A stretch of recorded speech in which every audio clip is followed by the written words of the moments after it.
Hello, hello. I totally did not just start muted. It's fine. 2023 and I started with my microphone fucking muted. Bill, you can lay down. I moved his blankets, so he's probably not very happy. But hello, True Blue Panda, and Drelican. Thank you for the early peeps in the lurk and the lurk. Have a good lurk. Hello, Liv and Mika. Yes, hello. Welcome in, everyone. Happy 2023, y'all. How are we feeling? Don't know if you can tell, but my voice is a little scratchy. My apologies. Look, they were just playing some tunes last night, and I had to sing along. Also, yes, you have a rainbow. A few days ago, I bought a bunch of new sub and bit badges, and then I decided that I didn't really like them. But I liked the paws, so I kept some of the paws, so you got a little rainbow paw. And then the next one is probably a little Winnie Bill. But hello, how are we all? Is it 2023 for everywhere in the world yet, or is it just some places? I feel like surely it'd be close to like everywhere, right? You're so tired. Oh, I know what you mean. You're special. You got a little rainbow paw and a cute little flower. Yo, cute. It's January 1. I spent today, you can kind of tell, I got my partner got a new monitor, and he has 2 monitors, and so he gave me the one that he replaced because it was still good.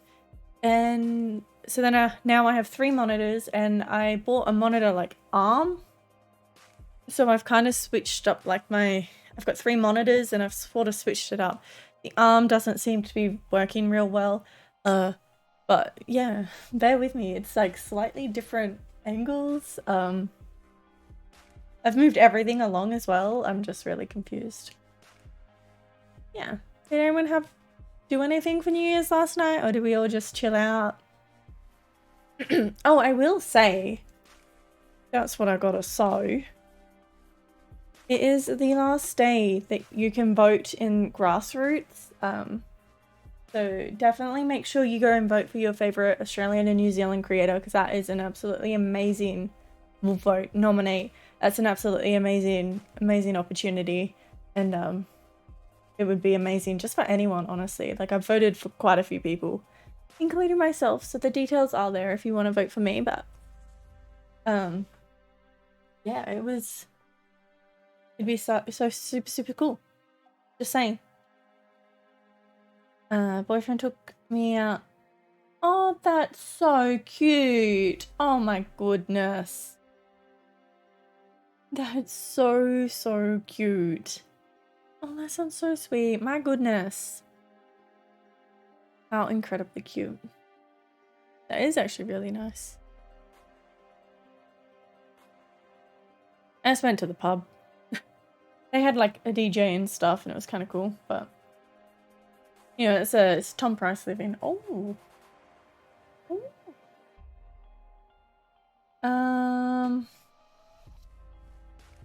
Chilled out. I always think New Year's is so stressful. That's true. The last time I celebrated New Year's was going into 2020. And you know what? After last night, I'm not like rushing. I'm super happy just like chilling at home anyway, playing games. Like, if I didn't go out, I would have been streaming and I would have had so much fun. And I wouldn't have such a really bad voice today. So, not all bad. Yeah, chilling's so good. I actually got really jealous because I've seen quite a few like friends that, you know, they invited their other friends over, and they just, you know, they had like pizza and like dessert, and you know, they just sort of hung out, did like movies, just had a cute little game sesh or whatever at home. And like, that's just, you can just guarantee that that's always going to be a good night.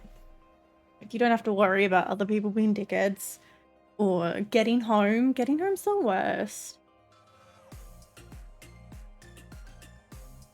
Maya! With a 7 months? I was expecting a text-to-speech there. That was weird. Oh my goodness. Thank you so much. Maya, how are you? Thank you so much for the 7-month sub.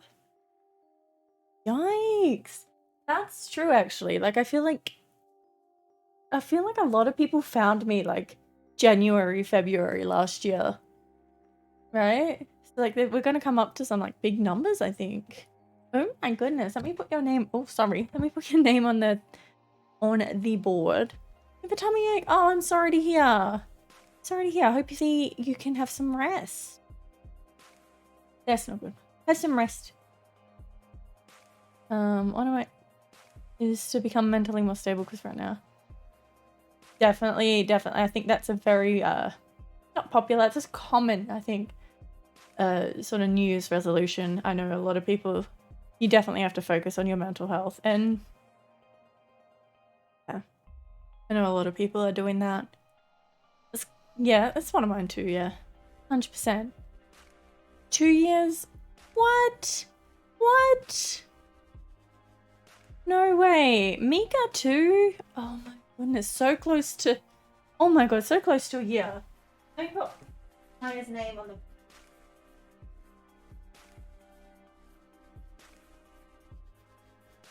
Oh, this one's down again? Oh.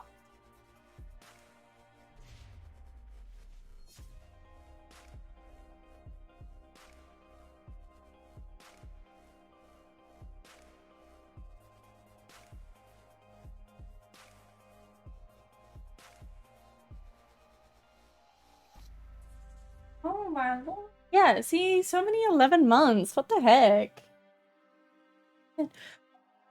Are you telling me I found both Liv and Maya on the same night?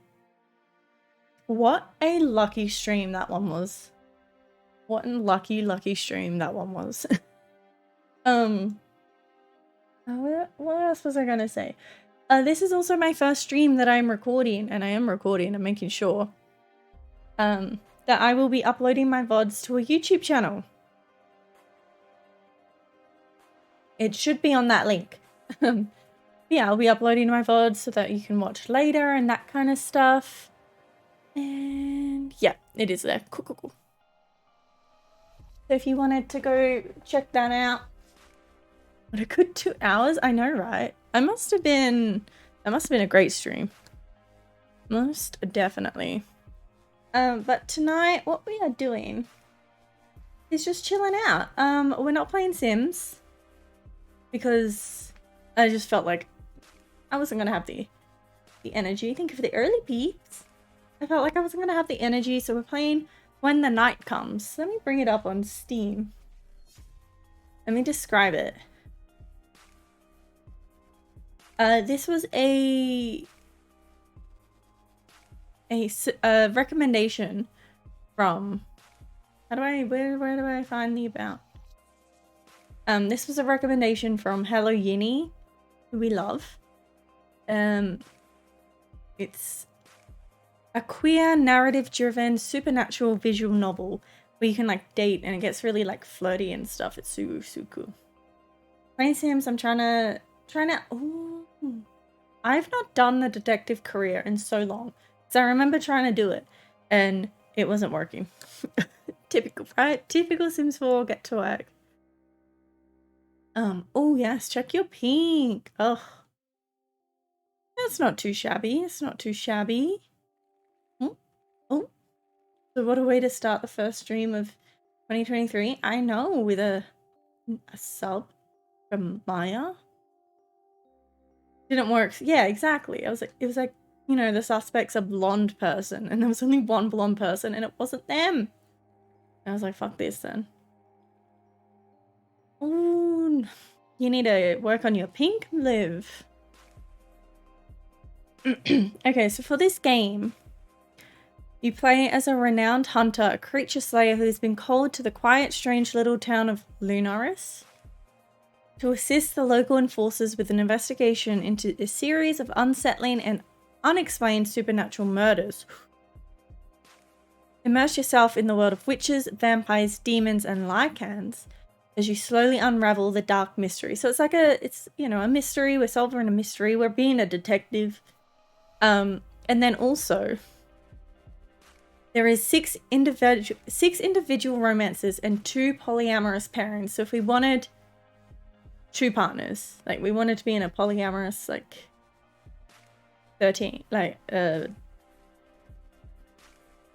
what is the word I'm thinking? In a group, then we can.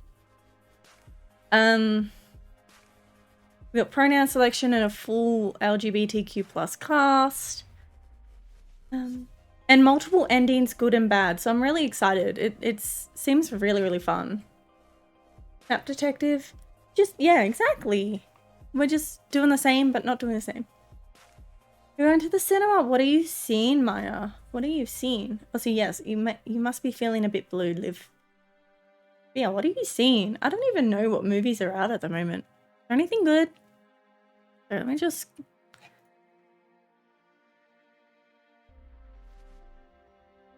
Okay. Let's go. This is what it looks like.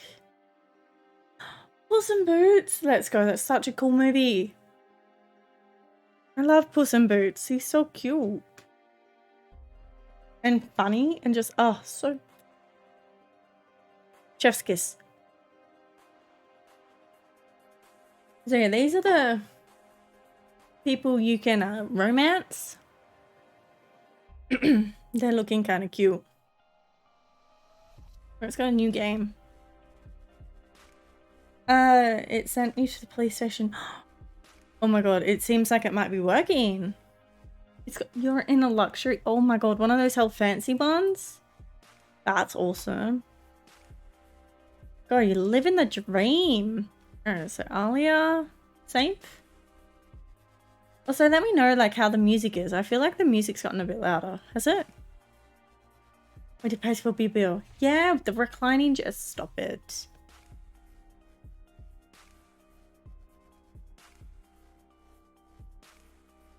Eh? Okay.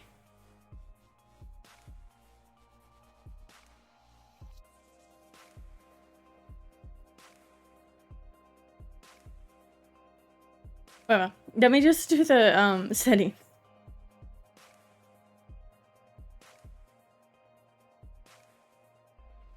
Yeah, there you go. There is like some voiced lines as well, but not all of them are voiced. Okay, let's try this again. Save there. Yes. Load. Yes. Oh my god, what?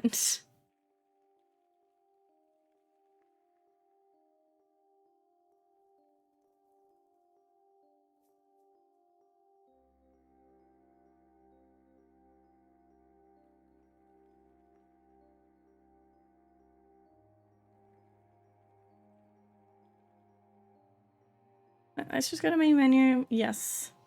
Load game? Yes.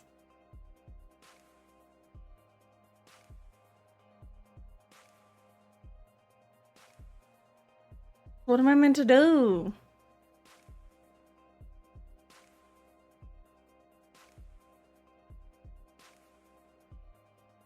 I am clicking random places.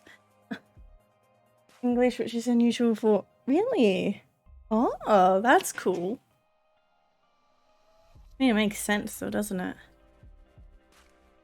Okay. We're doing this. Yes. No.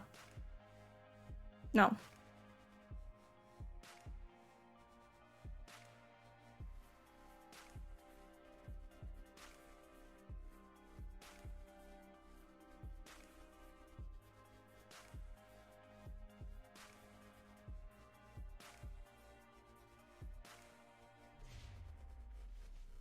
And that's what I am doing. I am clicking on the...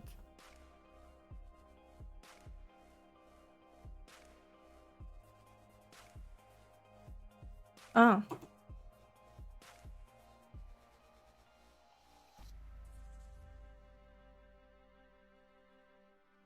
I really don't know what I'm doing.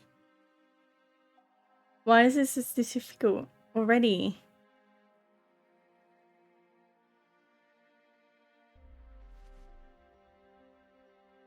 Yes.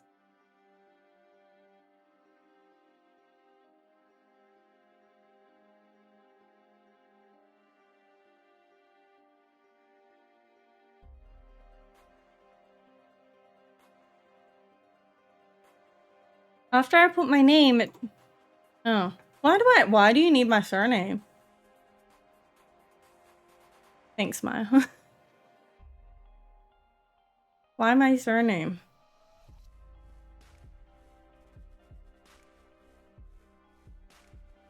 Okay. She, her. Full plot? I know, but they could have given me just a random one.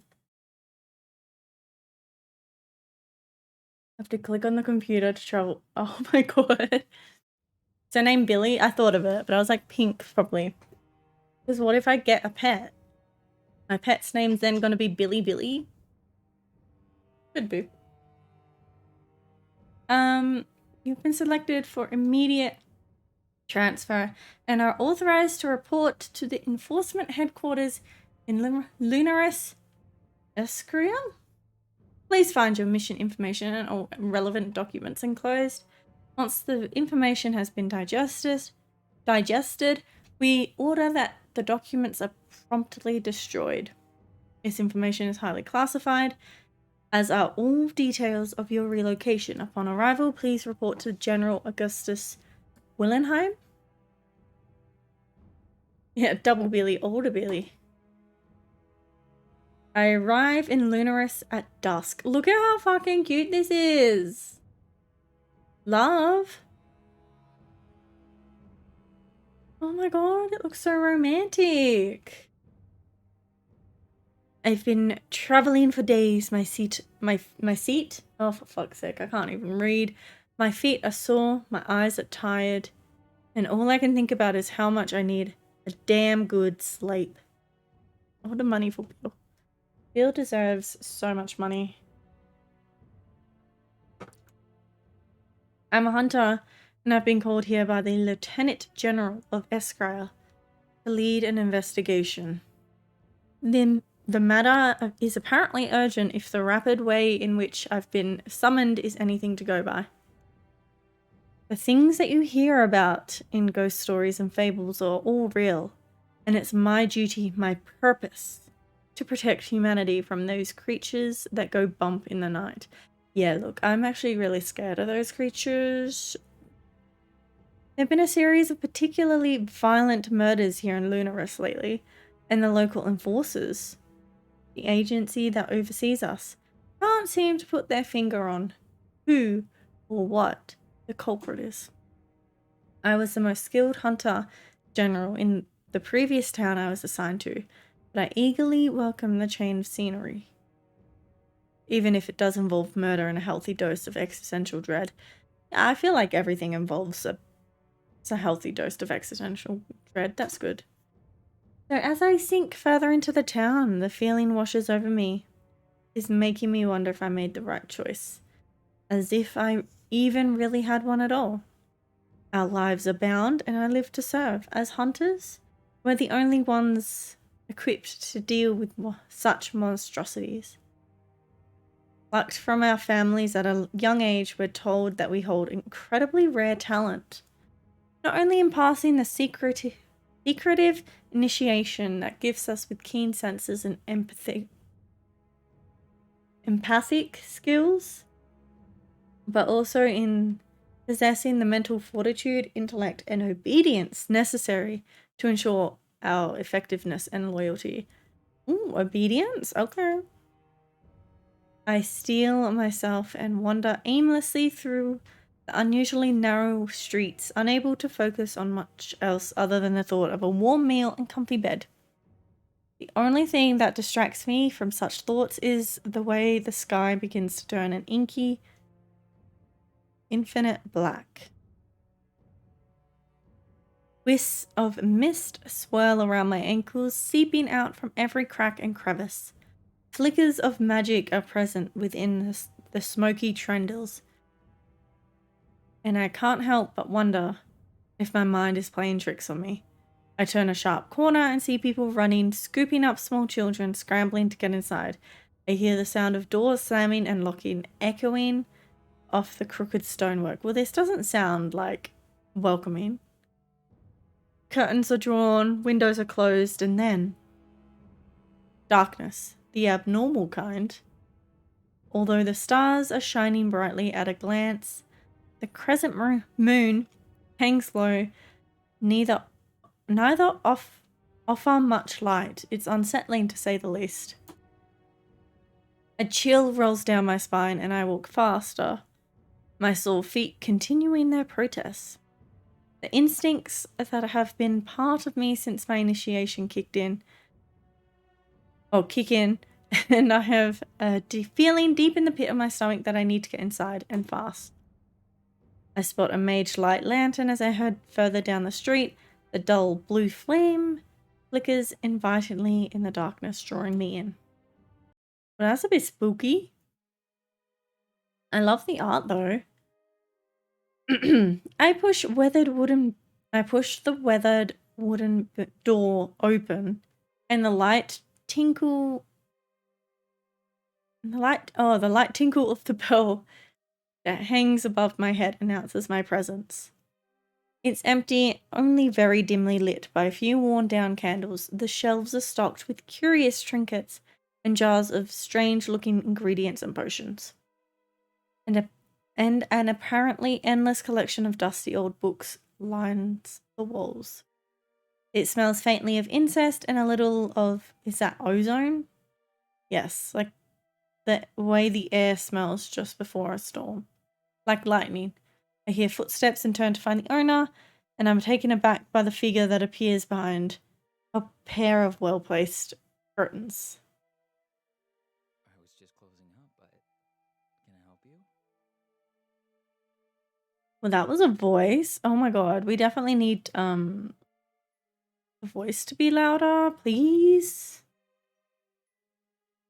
I think the music can be a bit louder too.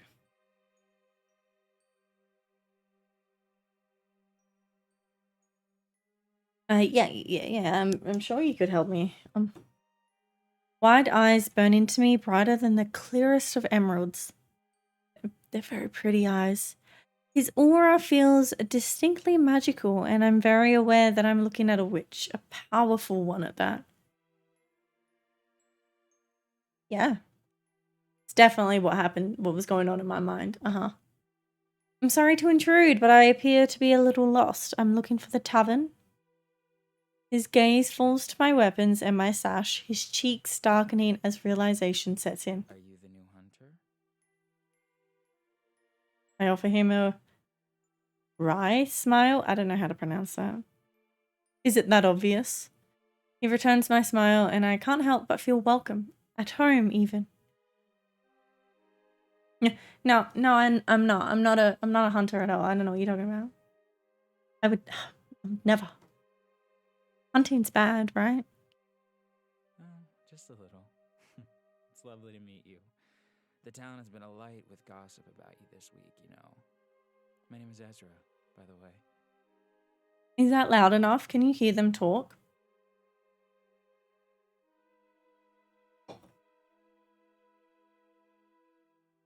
I'm Alia. It's nice to meet you, Ezra. Did anyone happen to tell you not to wander the streets when darkness falls? As capable as I'm sure you are, it's not advised. Especially these days. She's sorry. Ezra, I know that name. Which is unfortunate, because I did not like his character. Not that I really ever could get into Pretty Little Liars. Like, I don't think I even ever finished the first season, to be honest. But like, I kept up with the story.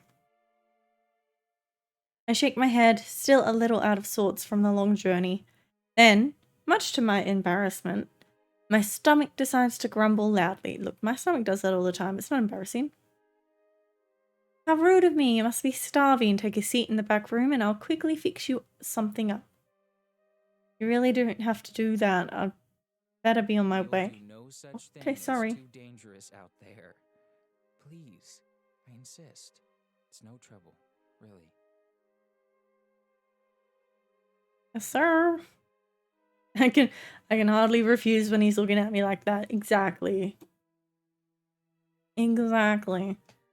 Go to sleep. Oh, good, Mika. Yes, go to sleep. But thank you so much. Thank you so much for being here. I appreciate it. It's good to see you. Yeah, have a good sleep. I nod and follow him as he parts the curtains to reveal a cozy living space. There's a small kitchenette with a crooked dining table. Nested in the corner is a tattered but comfy looking sofa. Is that a picture of himself on the wall? I like the lights though. I don't know, I wonder what it's for. I wonder what, or if he just liked that picture of himself. That makes sense. Ezra fills an old steel kettle and pops it on the stove, igniting the stubborn burner with a grunt before he turns and offers me a smile.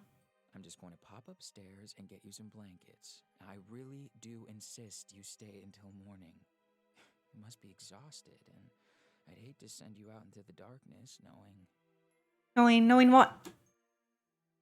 Oh, he stopped himself. Just wait here, and please, make yourself comfortable. Rude. He says he knows something. He knows something. And he has really pretty eyes. I can't get past the eyes. I can think of nothing worse than even walking across the street right now, let alone across town. So I swallow a polite protest. Thank you, Ezra. So okay.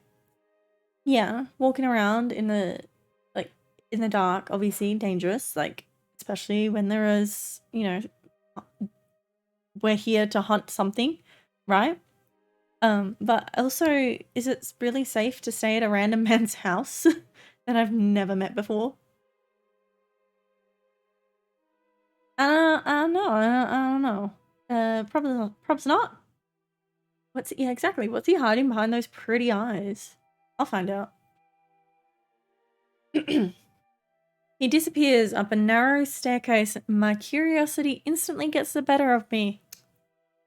A solitary candle burns upon the countertop, colourful, magical little lights hanging from various picture frames and shelves, as well as an abundance of luscious green plants. You know what? I kind of like that idea. Just having fairy lights just hanging around the house. It'd be so, cozy. I like that. It's utterly enchanting, just like its owner, and obviously very well loved.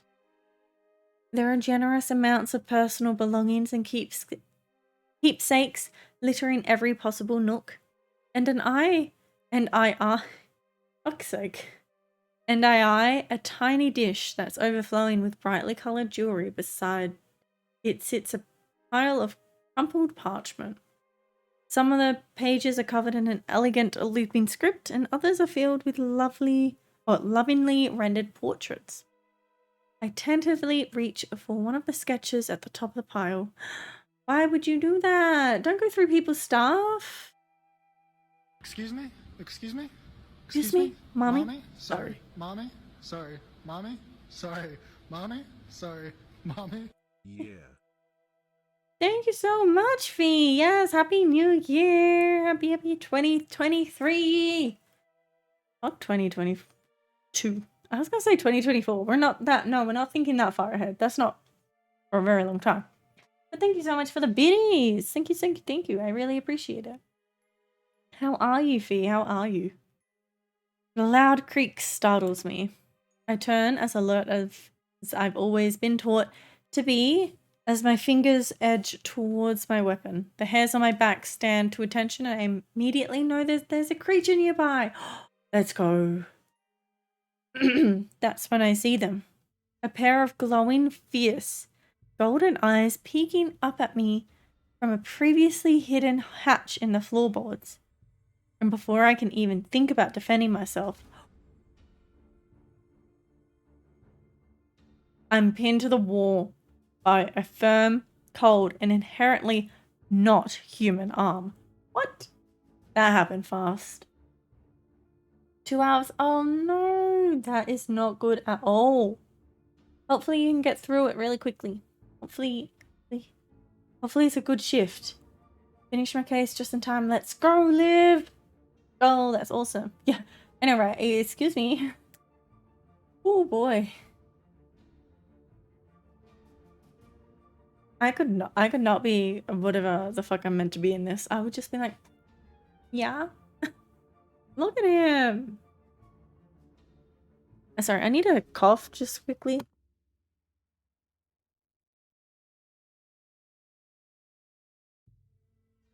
I was hoping that would clear my throat a little bit, but no. Who the hell are you? Where is Ezra?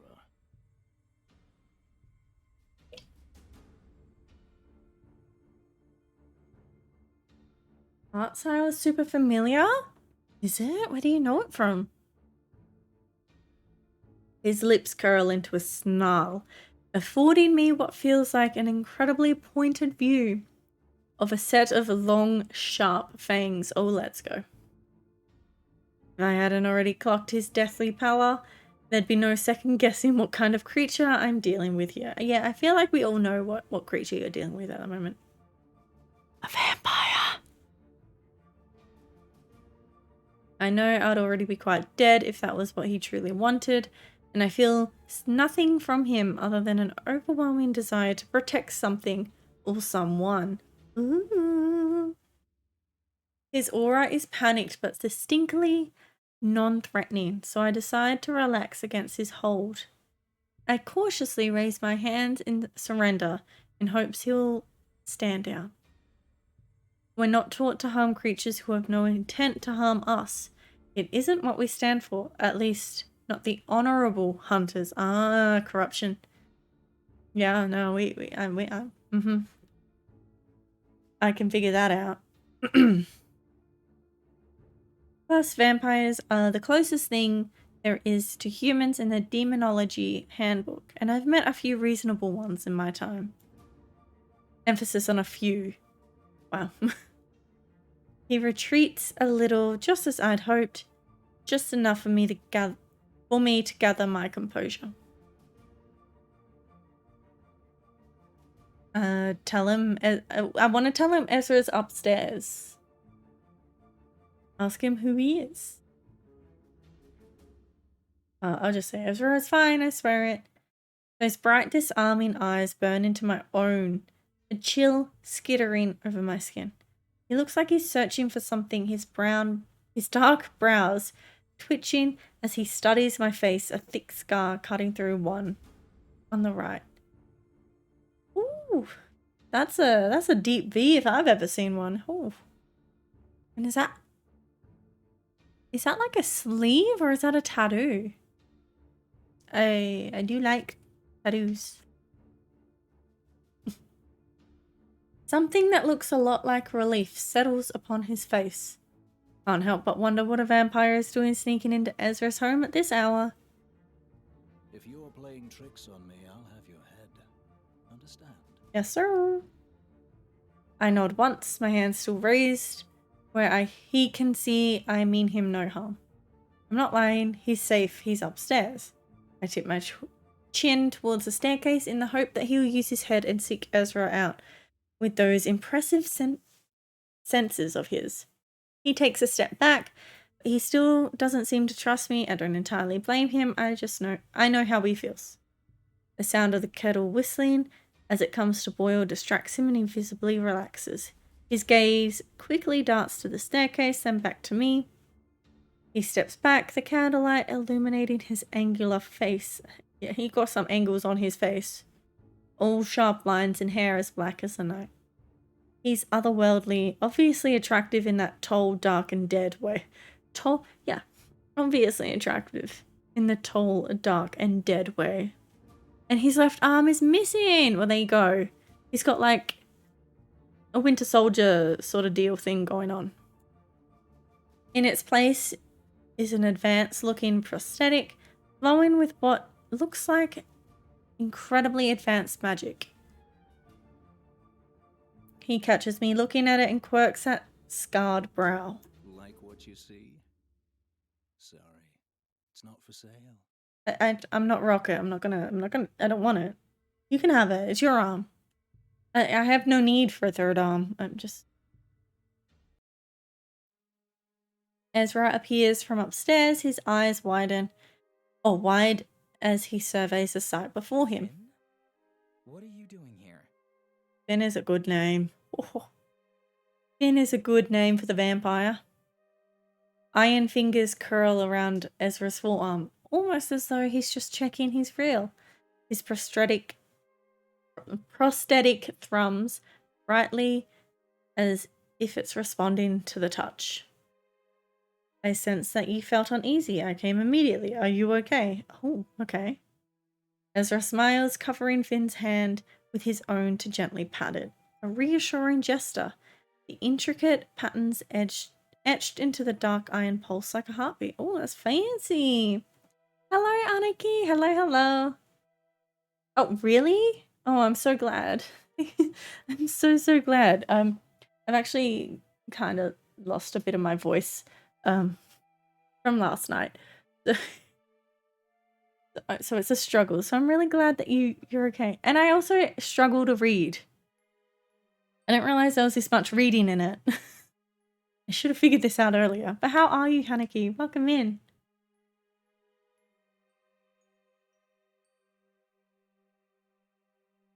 I was only very briefly startled by the appearance of our new friend here. Yeah, I'll be a friend, please. Right. Finn turns to me and dips his head in an apology. I'm sorry about that less than savory introduction, Hunter. Things are a little on edge here lately. I don't know what you're talking about. I think that was a great introduction. Definitely made an impression on me. I'd have never guessed. Ezra shakes his head, clearly amused by my sarcasm. I'm fine. You really don't need to jump every stranger that passes this way. Nah, jump everyone. It's fine. We're right. But it's all, yeah, exactly. It's just a bit... Look, they were playing some really good music. Yeah, I had to sing. I just had to. It was the rules. But I'm doing good, thank you. I am doing good. Other than the voice. The final reassurance seems to take the tension melt from Finn's broad shoulders. You have to mention that they were broad. Like we could all see it. Already. Sorry, Alia, you don't need to be alarmed. He's an ally, I swear it. Even if he doesn't give the first impression. Oh, the best first impression. Oh my god. Finn offers me a genuine, almost soft smile. But he looks guilty. As he should, I suppose. Yeah, fair enough. I catch Ezra eyeing me warily, clearly sensing my apprehension. It isn't like it's every night you find yourself in a magic shop staring at a witch and apparently friendly vampire. Finn's whole demeanor changed the second he laid eyes on Ezra, and I feel any final traces of fear melting away as he steps forward and offers me his hand.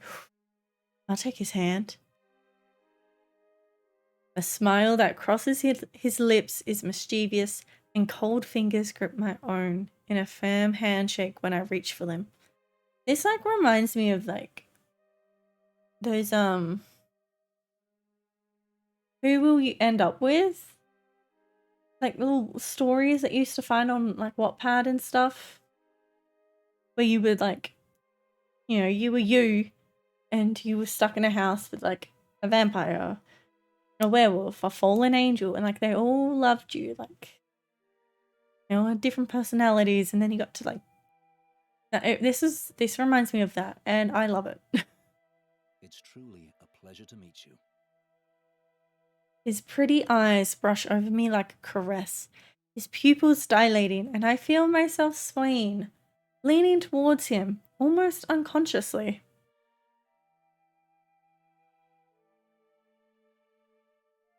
I feel like he's obvious. I feel like these two, you know, these two have a thing. I can't. Oh, I don't want to get in trouble.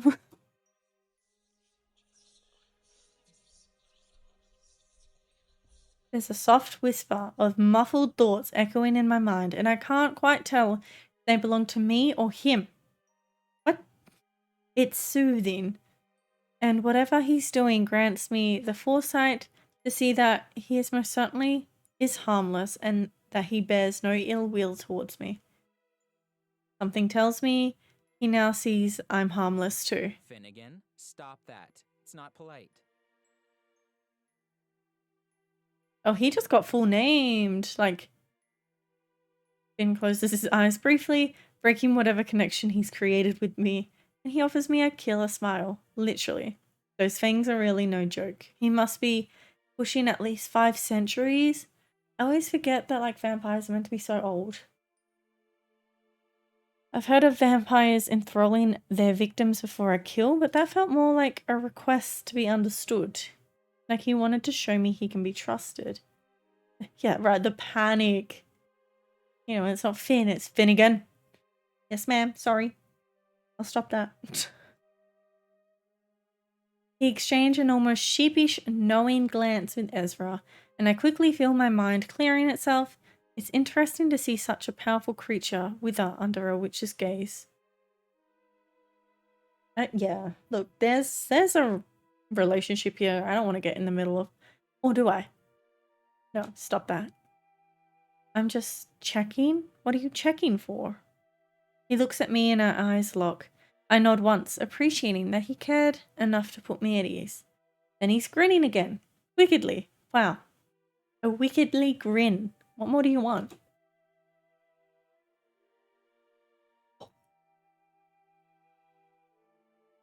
I hope he didn't hear anything untoward in there. You know, I used to have, like, you know, as a kid, I used to get so scared that people could read my mind. But then whenever I had those thoughts, I obviously had, like, the worst thoughts ever. And I was like, no, please don't be able to read my mind. I really hope no one can ever read my mind.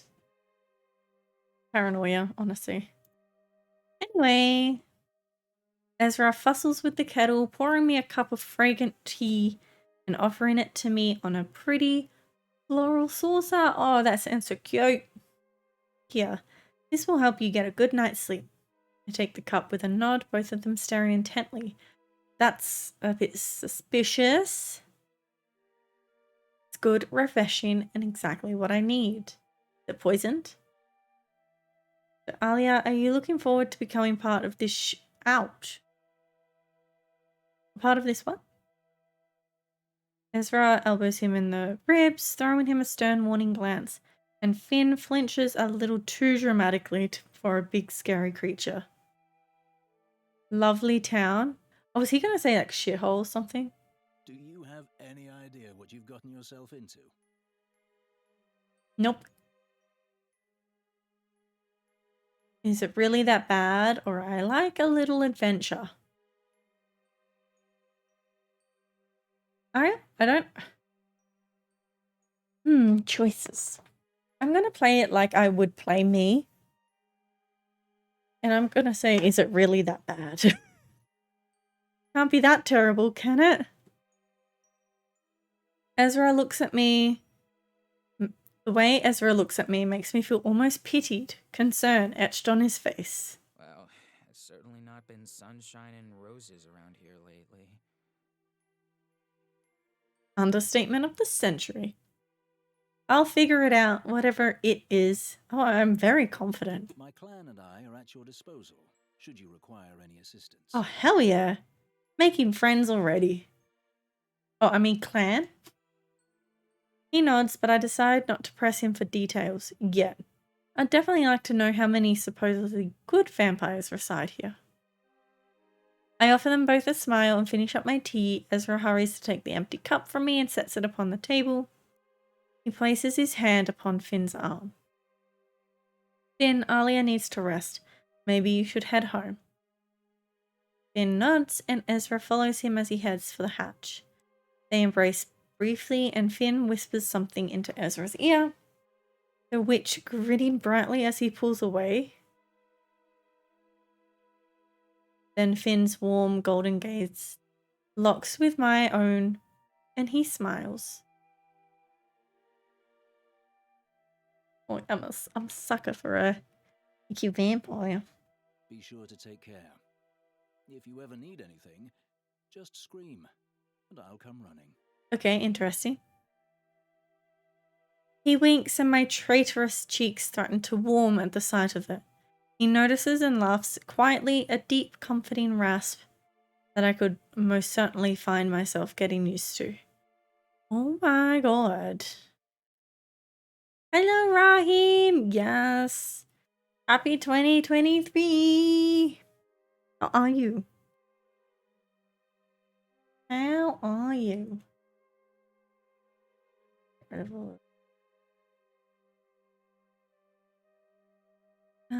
Enter. It was nice to meet you, Finn. It was really nice. Finn gracefully lowers himself into the hatch, and Ezra stares into the darkness until the door slams shut. Good, that's good. I'm doing well, thank you. Thank you.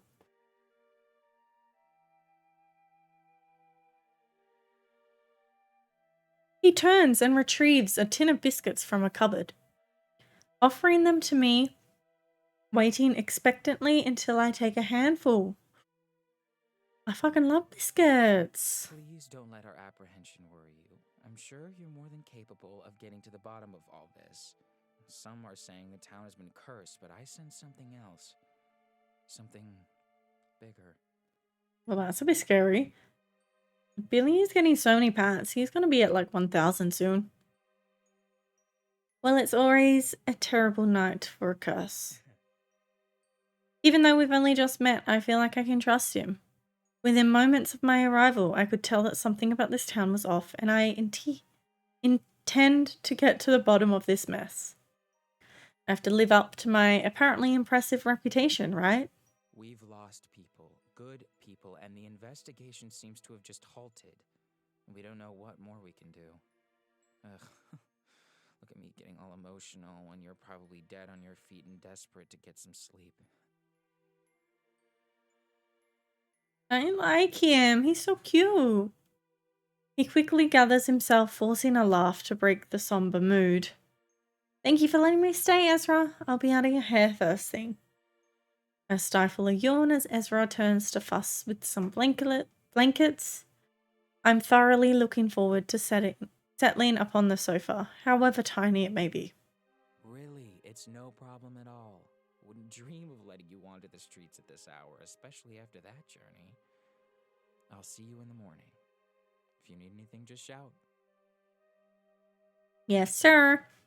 He heads upstairs and I eagerly remove my boots. The relief is instant when I settle against the cushions, pulling the soft blanket up to my chin. Despite the abundance of questions that currently flood my mind, I swiftly fall into a blissful, dreamless sleep.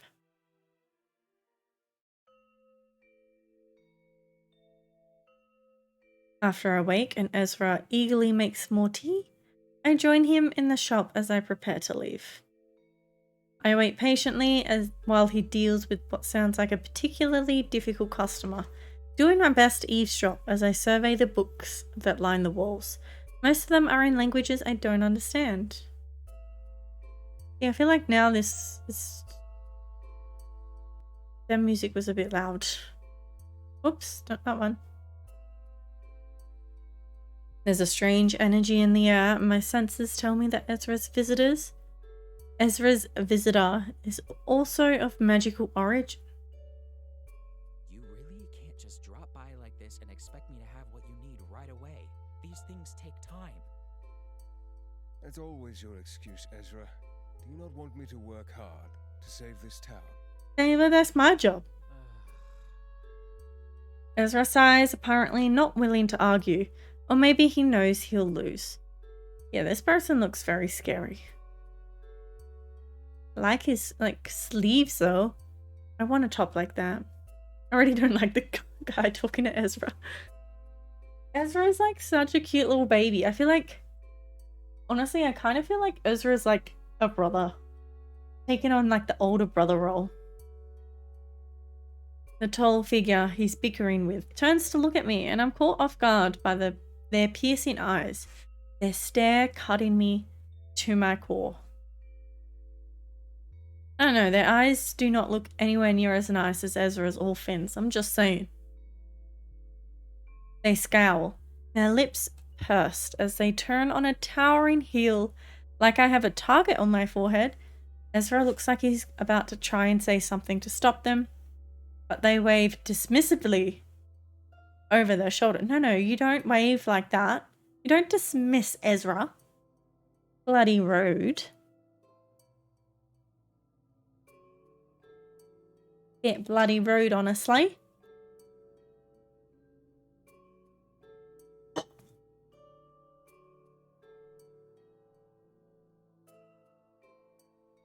Hello, RJ. Hello. Welcome in. Happy 2023. They come to a stop before me and steal their gaze, staring me down and studying me from head to toe in a slow, pointed drag. I register the familiar violet sash that adorns their torso. The very same as mine, and I exchange a quick glance with Ezra. He looks apologetic as he hurriedly emerges from behind the counter to join us. An enforcer then. One who apparently doesn't feel that it's necessary to wear standard uniform. Or maybe they think they're too important. They have a commanding presence about them, and I can't help but wonder what rank they hold. Ugh. So he's like, they like sound like they're up themselves or something. So you're my new subordinate? Interesting. Gus? Their name is Gus? Gus. Oh, August. I was like, oh. In this like hell fancy supernatural game, they've named someone Gus? No, it's August. So this is the infamous Major General Willingham that I've been assigned to. They're a prolific figure countrywide, and they're known for being responsible for one of the best hunters that Esquire has to offer. Hey, so this is my boss. I don't like him. Them. It will be a true honor to serve under them, despite their apparently icy disposition. Historically, enforcers aren't the friendliest bunch. They live to serve just as we do, but they hold a much higher authority and love to remind us about that. The way Ezra said their name carried a warning, and August scowls at him briefly before turning their attention back to me. I noticed how tired they looked, their eyes heavy lidded and their skin pale, and they even almost sway where they stand. Apparently Ezra notices too, a flash of concern crossing his features as he quickly rushes to gather some ingredients from a locked cupboard.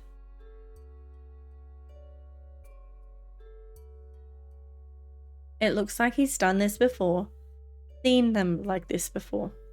It's a pleasure to meet you, Enforcer Willingham. Yes, I Sorry. know exactly who you are. Your arrival has caused quite a stir, and more than a little paperwork. I'm sorry. What do you want me to say to that? I glance over at Ezra, watching as he breaks off a few sprigs from a neatly wrapped bundle of herbs and pops them into a glass vial. Their foot taps impatiently on the floor, an exasperated scoff falling from their lips as they turn to look at me once again, eyes rolling. So tell me, Hunter Pink. Oh god, I forgot that was my last name. Are you ready to partake in one of the most baffling missions I've come across? Yes, General. I'm looking forward to working with you. They quirk a perfectly sculpted brow, their lips pursed in contemplation. I don't suffer fools, and I certainly don't tolerate tardiness. If you're capable, we'll get along just fine. Yes, of course. Their unrelenting gaze burns into my own, and I swallow thickly, offering them as genuine a smile as I can muster under such scrutiny. I think everything will work out. This won't be as effective, but it will do the job for now. As August eagerly reaches for the vial clutched in Ezra's palm, the witch pulls away and fixes them with a worried gaze. Please stop doing this to yourself. They're pushing you too far and you know it. You're better than this. Yeah, you're better.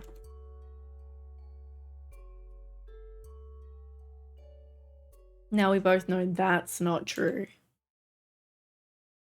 Ezra surrenders the vial, the viscous violet liquid, flowing dully? Why can I not read today?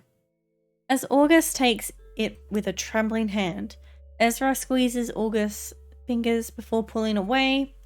He looks impossibly sad. No, Ezra. There's always a choice, remember that.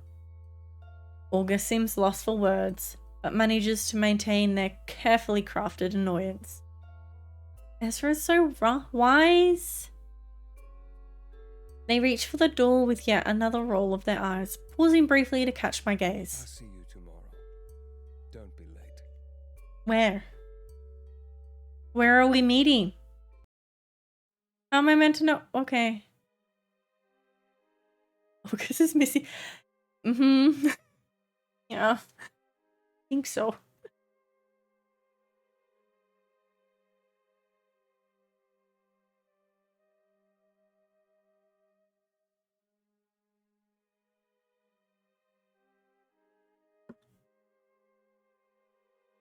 We stand outside the shop, the sky bright, but the town somehow feeling inherently gloomy. I kind of like this town. If you ever need anything, you know where to find me. Please don't hesitate to stop by. Of course. You won't get rid of me if you say that. Oh, I wouldn't mind. Oh my god, stop it. I like this. I like him. His smile softens, and I feel incredibly grateful that I stumbled across him. I mean it though, anytime. And be careful. Thank you, Ezra. I bid him farewell, reluctantly leaving the warmth and safety of the shop behind to follow the rickety old street signs that point me towards the tavern, the place I'll be calling home for the foreseeable future.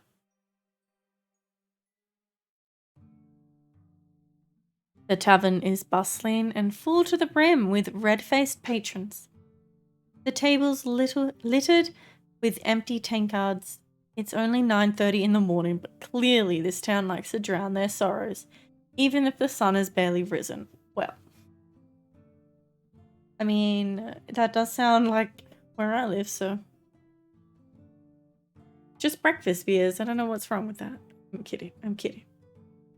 I push my way to the bar, and a scowling barmaid rolls her eyes at me as I politely raise my hand to get her attention. Why are you rolling your eyes?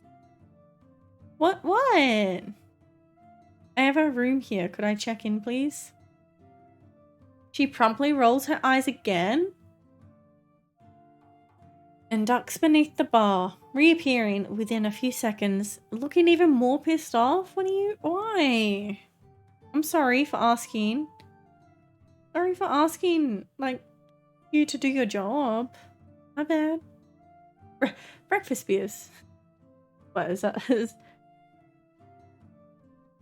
Yeah, I get it. It does sound very Australian, doesn't it? Breakfast beers.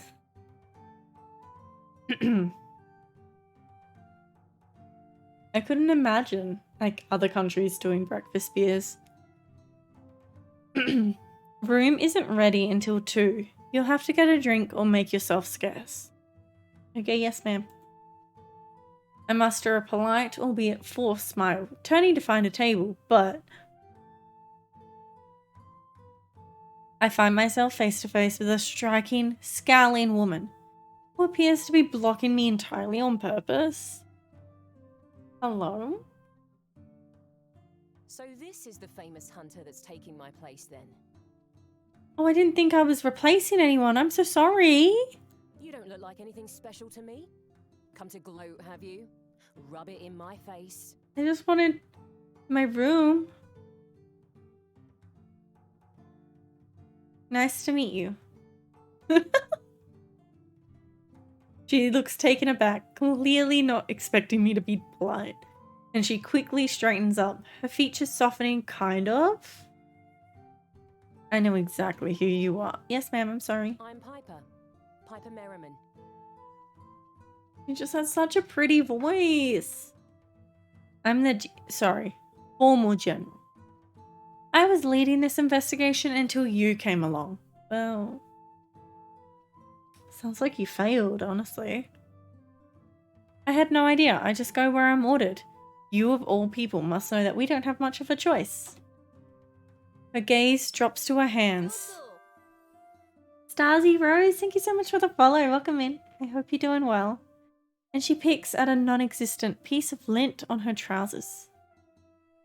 Wait, stop, because like that's what I do when I feel like awkward. I'm like, oh, I've got some fluff on here. There's nothing. I'm like, I just have to distract myself.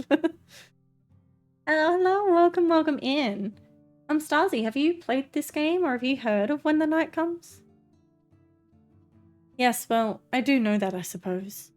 So I've really been called here to take Piper Merriman's place. She's a legend, having racked up more kills than most seasoned hunters. And all at the tender age of 24? Wow. Wow, she's so talented. I feel terrible. I wasn't told I'd be replacing anyone. And her being upset suddenly seems pretty justified. I'd be devastated if I was demoted too. We work so hard and put our lives on the line, all while the majority of enforcers sit safely behind their desks. I think it's on my wish list. Yeah, it was on mine for like a while. Oh, is it on sale at the moment? I think there's quite a few. I don't know. I don't know if the sale's still going.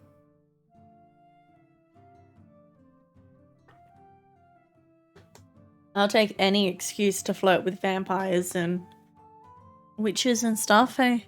Any excuse. Holding our fate in hands that aren't stained with blood, while our fingers drip with it. Yeah, it doesn't sound like a great job, to be honest. Piper makes a vague gesture at the barmaid and she swiftly handed a glass of warm, amber liquid that she delicately cradles in her palm. She steps closer with narrowed eyes, surveying me in a way that almost reminds me of August. One of my favorite games. Oh, Monster Road Trip. That's not one that I've seen. I mean, it's one that I've seen, but it's not one that I've really looked into that much. This is sort of my first of like this kind of genre. My first game. I'm really excited. Pretty sure I won't be getting Employee of the Month anytime soon. We could always work together. I'm getting the feeling that I'll need the help. And I'm sorry, truly. I can't imagine how frustrating this must be for you. She continues to look annoyed, but I can tell a more vulnerable emotion lingers beneath the seemingly rock-hard exterior. She swirls the rum around, watching the gentle slosh of it as it coats the side of the glass. The new Monster Prom can be a little wild. A very fun ride. Yes, well, that's what I get for being utterly shit at my job, isn't it? You said it, not me. That sounds so fun. She scoffs a laugh, but the smile that curls her ruby lips doesn't reach her eyes. Oh.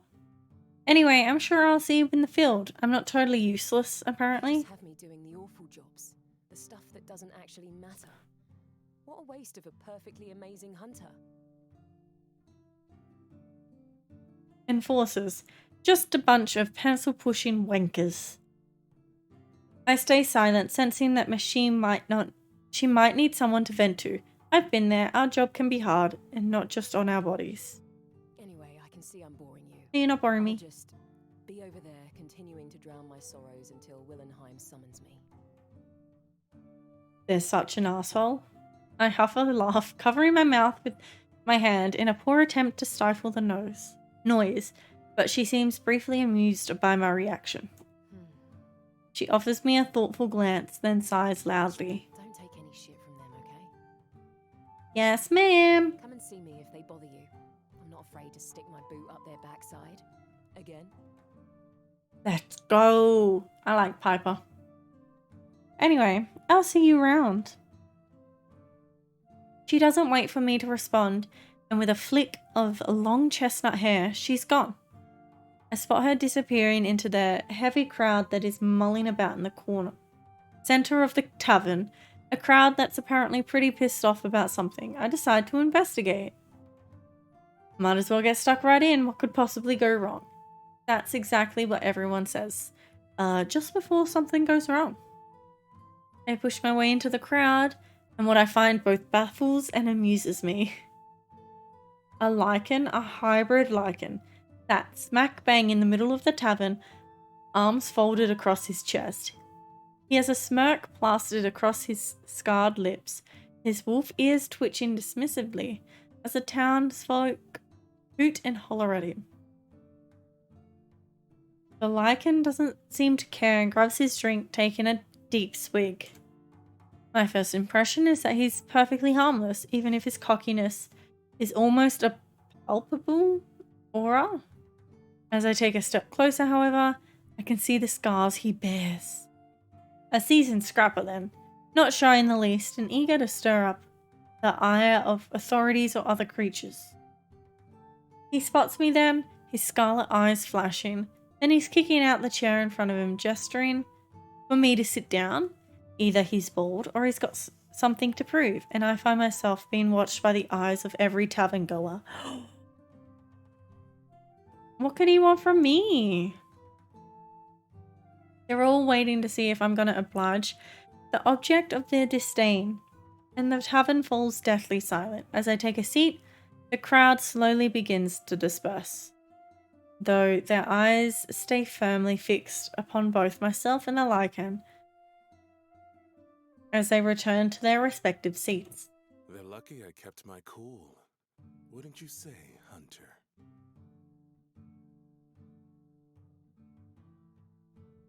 Wow. Sorry, I just needed to... Wow. I wouldn't want to piss you off. They are, incredibly so. They obviously haven't seen a lichen in their true form, have they? But then you look an awful lot like an halfling. That sounds like a word I shouldn't call people. Or likenings. I pointedly look at his human ears. You know what? I didn't realize that. He's got 2 sets of ears. Eh? How does that work? He smirks, apparently highly Oh, amused. I'm sure they've seen 1 or 2 around these parts. They're just stupid. I like him. I like him. I grin, finding myself shamelessly liking him already. I see. How about you tell me your name, and why you apparently have a death wish hanging around in a tavern full of humans who quite clearly aren't too fond of non-humans. He bristles, his tail wrapping around the leg of his chair as he places his now empty tankard on the table. The noise draws a gasp from nearly every single patron, and I glance over at Piper, who sits in the corner, either oblivious or uncaring. Piper's so cool. It's Alcar, and I don't have a death wish. Not today, anyway. Nice to meet you, Alcar. Only today? He smiles, folding his arms back across his chest. You don't need to concern yourself with me, Hunter. I stay far away from your kind. From everyone. Mostly. I do enjoy coming here to rile this lot up, though. Unless they come looking for me, of course.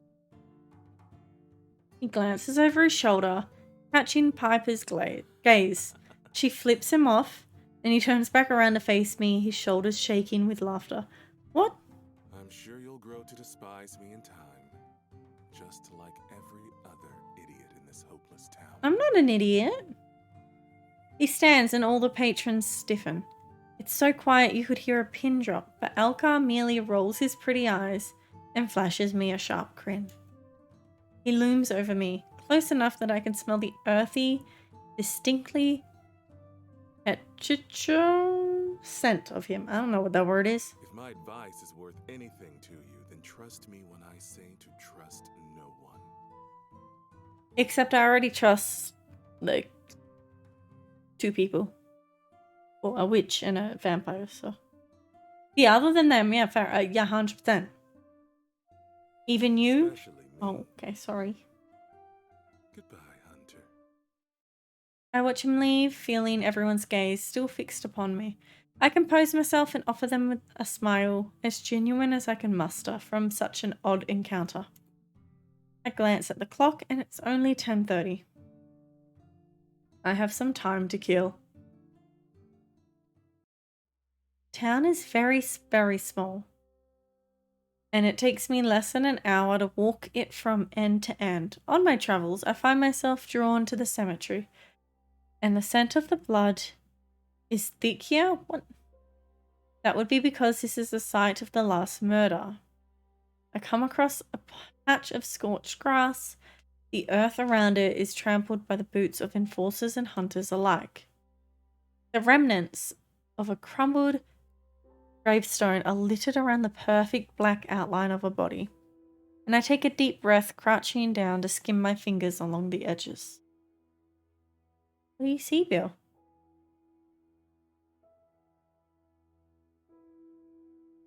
Oh, stretches.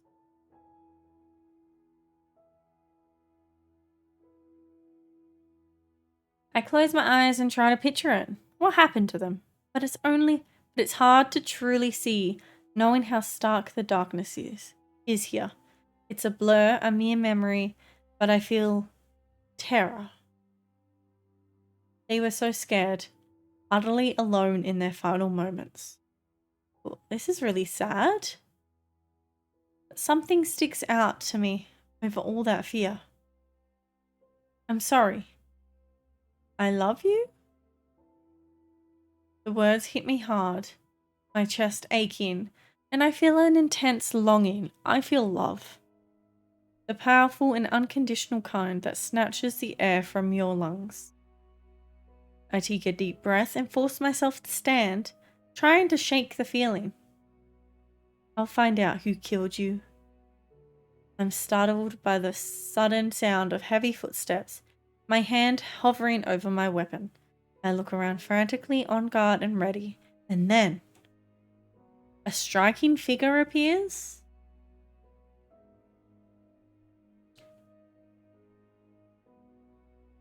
He's clad in fine clothing, his hair tied in a neat ponytail, the crown of his head adorned with delicate jewelry. And I should be unsettled. The pointed teeth and sharp claws indicating he's definitely not human. But he's smiling? Looks like fucking royalty or something. Then the flicker of a spade-tipped tail tells me all I need to know. I'm staring at a glamoured demon. I didn't even know that was a thing. That's so cool. Though I'm finding it hard to be alarmed by his presence, which seems to be a theme here in Lunaris. His eyes are warm, chestnut brown, and they sparkle in the dappled sunlight as he gazes at me in wonder. He's just mesmerizing. Hello, Hunter. I've been looking forward to meeting you. Okay. You have? You've been expecting me? Why? Why are the shirts all so low? Oh my god, the cleavage.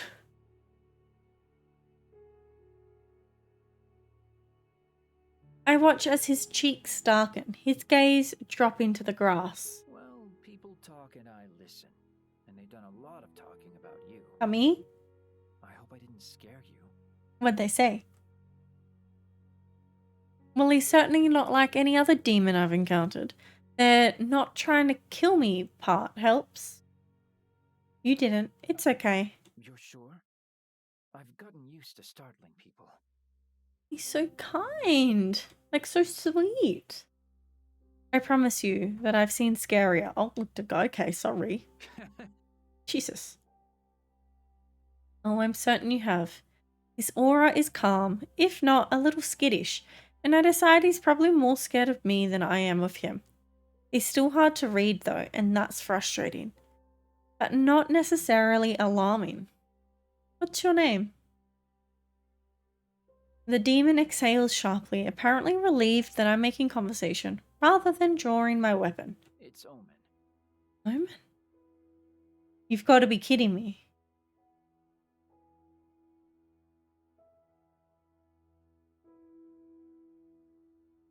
Introduce yourself? A demon called Omen? Well, that's reassuring. Clearly, his sire has a good sense of humor. So, how was your first day at Lunaris? I huff a quiet laugh, yet again perplexed by the wonderfully weird inhabitants of this town. He's certainly the most polite demon I've ever met. I guess it's been fine. I'm just a little overwhelmed. It's a strange town, isn't it? Omen laughs, the sound musical and almost infectious, causing my own smile to widen. You're being polite. It's more than strange. It's a mess. A mess I and many others hope you can fix. I grimace, my gaze drifting back down to the place where the last murder victim lay. I sigh and muster as much confidence as I possibly can.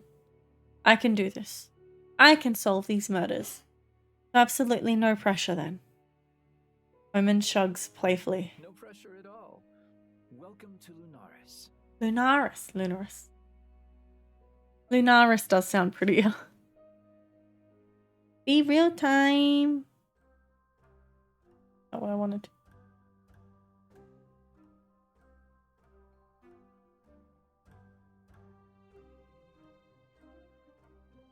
I make it to the enforcement headquarters with time to spare after Augustus' thinly veiled threat about tardiness yesterday. I had a terrible night's sleep on scratchy sheets, and I couldn't possibly feel less ready to face my less than friendly superior. I raise my fist. Oh, that was a really bad angle, sorry. I raise my fist to knock on the door, but the muffled conversation that I hear coming from inside has me hesitating. It sounds heated, and I glance at the clock on the wall behind me to check the time. I have 1 minute before I'm sure General Willingham will admonish me for being late. So, I take a deep breath and I knock. The voices stop suddenly. I hear a clack of heels and then... Yes. Oh, it's you. I quickly glance at the clock. You're on time, at least. Congratulations. Actually, I'm 1 minute early. God. I know it's terribly cozy out there, but please come in. I nod politely and step into the enforcer's office. It's beautifully decorated with neatly arranged bookcases lining the walls that are laden with a collection of trinkets and tomes that possibly rivals Ezra's. There's a huge desk in the middle that overflows with the reports and letters, and a half-empty ink pot, an elegant sapphire quill poised and ready. Then, as if I'm experiencing a rather vivid case of deja vu, Hyper appears before me, looking decidedly less impressed than she did in the tavern yesterday. Hunter.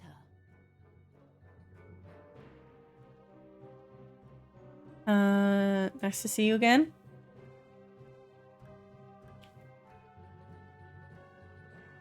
She stares at me, her eyes narrowed as her gaze flickers to August, who stands quietly just behind me. Their hands clasped behind their back, a dark eyebrow quirked almost unexpectedly. Was I not meant to be nice? Piper frowns at them, her nose crinkling before she swiftly turns her attention back to me. Yes, you too. I offer her a smile, but the one she offers in return doesn't quite meet her eyes. I appreciate the effort nonetheless, that's true. So you two have met already, In the tavern again? Were you Piper? Oh. Did I just get her in trouble? Oopsies. August sighs heavily when we both fail to respond, and Piper manages to look anywhere but her superior. Anyway, they run their hand along the edge of the desk, inspecting their perfectly dust-free fingertip, as Piper huffs in their general direction. I know you have very important business to attend to, but I'm not finished with you yet, Willenheim. Shit. Okay. Don't mind me. Is that so? I've given you your mission, you've complained about it loudly. So, pray tell, Major, what else could there possibly be? Piper flinches and I see her demeanor shift.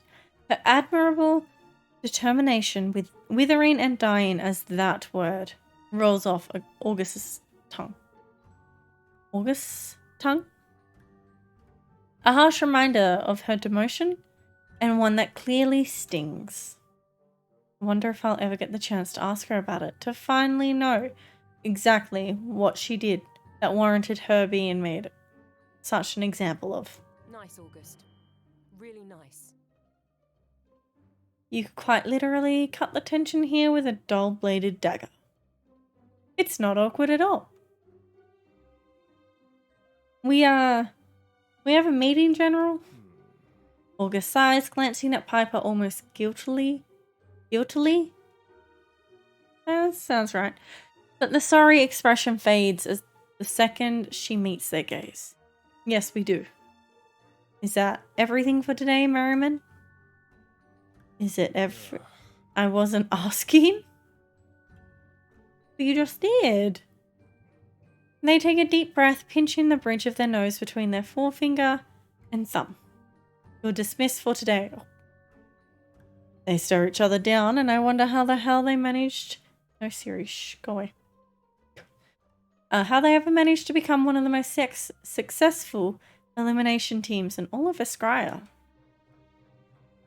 I've heard countless weird and wonderful stories of their partnership, of Piper's unparalleled strength and August's unmatched intelligence. But here, now, all I see is a dispirited hunter and an impossibly tired enforcer. Harry is on his way. I suggest you depart quickly. Shit. She blanches at that, and I can almost see her admitting defeat. Her shoulders relaxed and the furrow in her brow fades. I'll go and look for your possibly a small chimera, but probably a big fucking cat.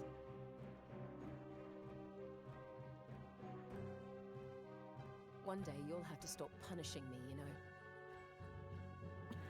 Piper grabs an expensive-looking daggers from the chair in front of the desk, strapping them to her without haste.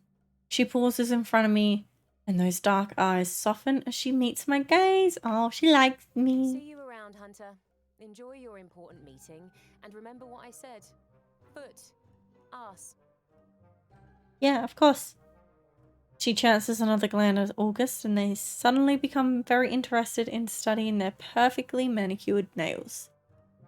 With a wink, she then fully spins to face August, squaring up to them playfully. The enforcer towers above her, still uncaring, still unbothered. Twat? Oh my god, could you imagine calling your boss a twat? Like that? And with that, she turns on her heel and slams the door so hard it shakes in its frame. August walks around the back of their desk, practically falling into the well-used leather chair.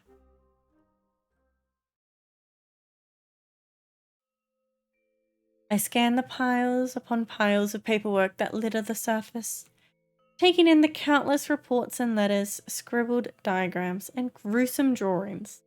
I get the impression August is in over their head.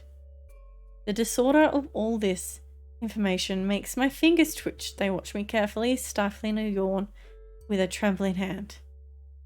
I know, trust me. I know. As much as I hate to admit it, we've got nothing, and as of right now, I suspect everyone in this town, as should you.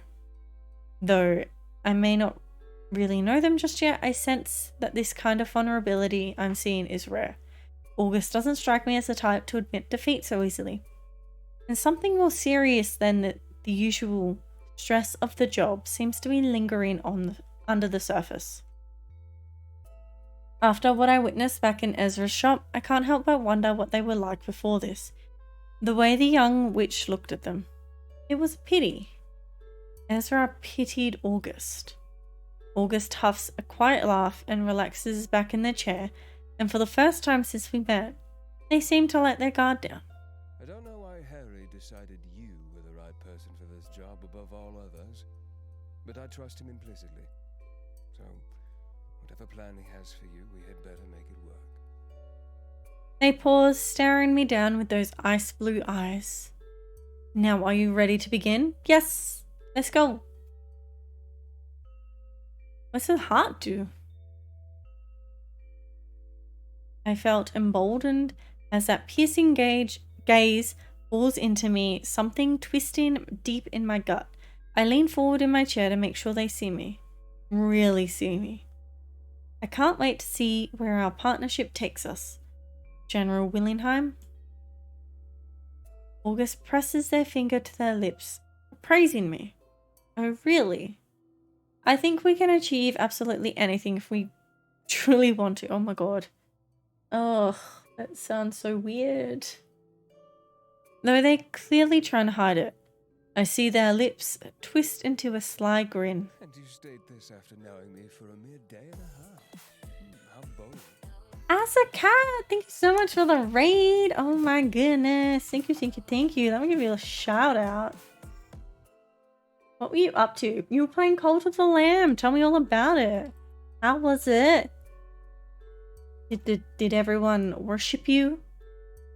Tell me all about it. Thank you so much for the raid. I really, really appreciate it. For everyone that's just come in, welcome in. My name's Alia. My pronouns are she, her. And I usually play a lot of Sims, but today we are playing When the Night Comes because I'm a bit sleepy from yesterday, from last night. Happy New Year, everyone. Hello, Asakat. Welcome in. Yes, tell me all about your stream. And anyone that came over with the raid as well. What was your favorite part about Asakat's stream? And if I'm pronouncing your name incorrectly, please also let me know. Yeah. Unless you need to run off and take care of yourself. If you need to run off and de-stream and all that jazz, I completely understand. Oh my goodness, avocado, thanks. Happy New Year. Happy New Year. Yes, hype for 2023. Thank you so much for the biddies, avocado. I appreciate it. Yes, Happy New Year. It was fun. That's awesome. I've actually not played Cult of the Lamb yet.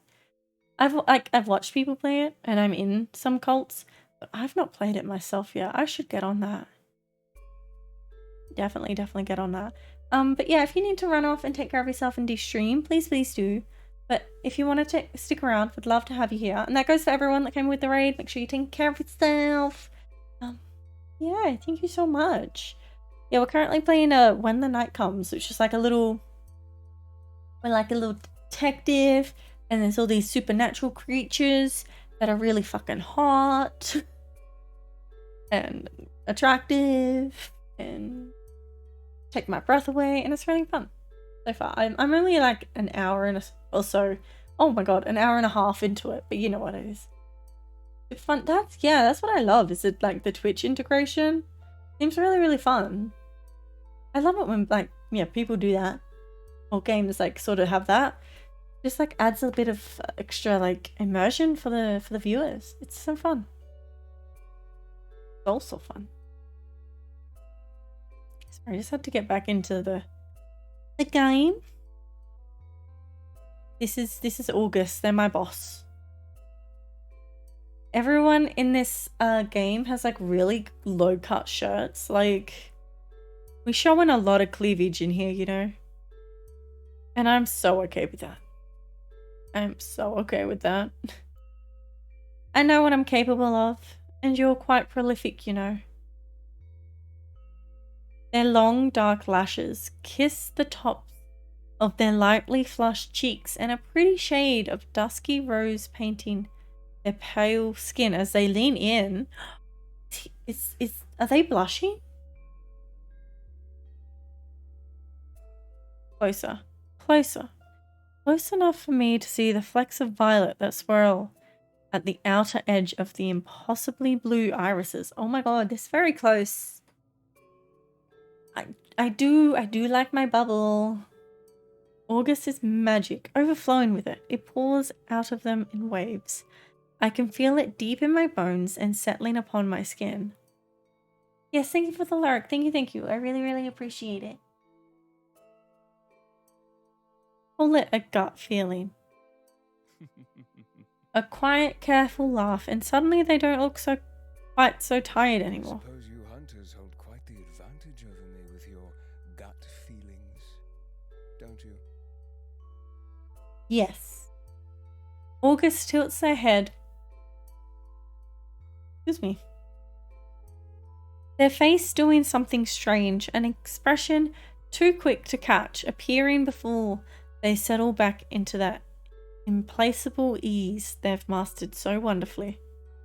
They curl the corner of a page that settles beneath their fingertips, where their hands have drawn closer to me at the edge of the desk. They clear their throat, but their next words sound noticeably husky.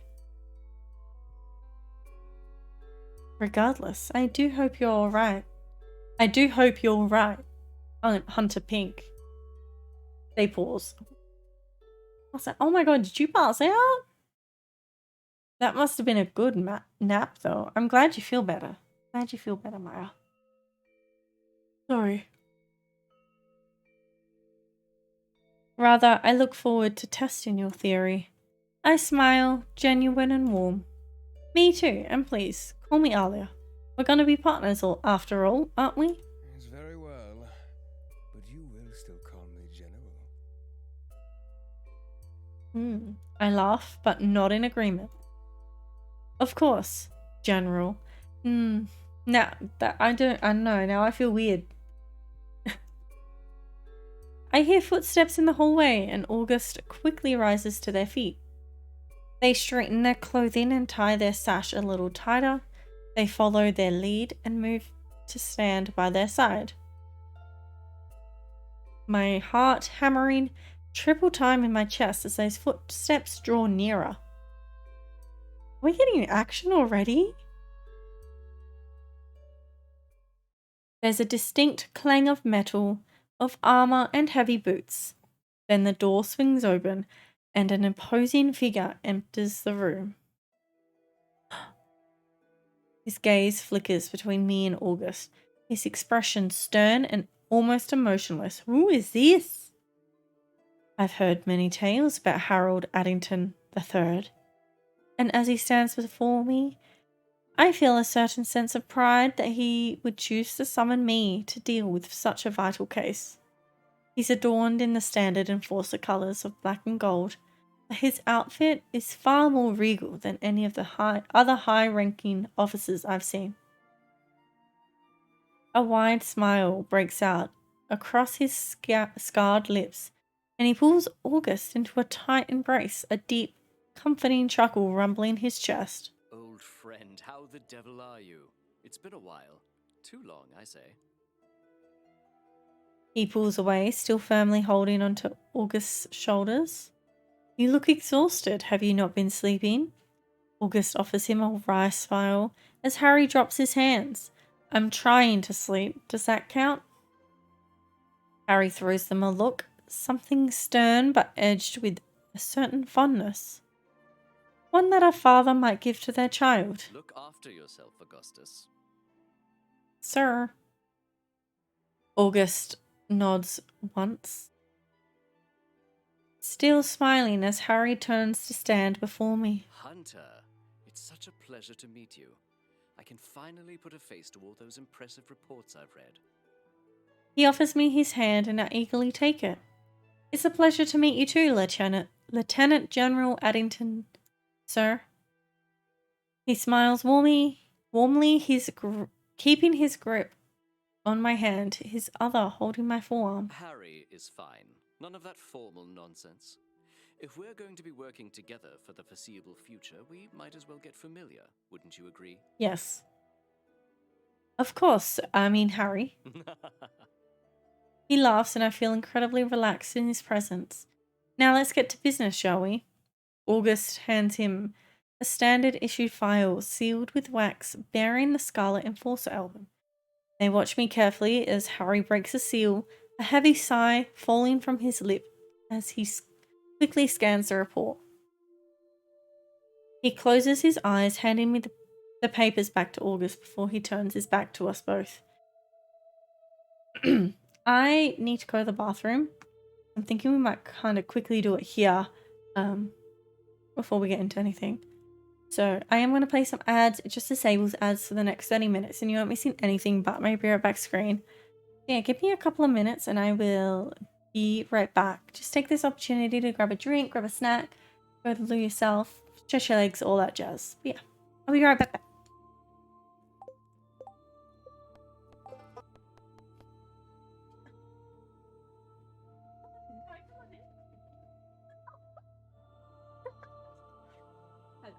Hello. Oh, thank you. Oh, the kisses. Ouchie, ouchie. Okay, never mind. You don't have to do an angry poop. Don't do an angry poop. And eyes, yes. What the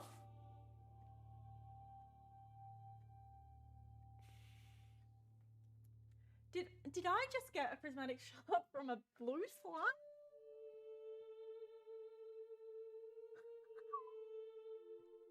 Yeah, you can't watch Mum because Mum's at work. You need to go to daycare. Look, Daisy's so independent that she just takes herself to daycare. Daisy is literally taking herself to daycare. She's like, I'm an independent toddler. I can get to daycare myself. You know what I mean? Oh shit! Oh no! Oh. Stop! Let me go! Oh my god! Fucking hell! Why do we have a werewolf at our wedding? Okay, bartender, you need to kick him out, please. Okay, no. You can't come to my wedding. And what? Werewolves like to party? Well, they can leave my wedding. They're not invited. Please. 2 annual leave days this week. Oh, that's good then. You do get a bit of a rest. Okay, I'm back. I'm back.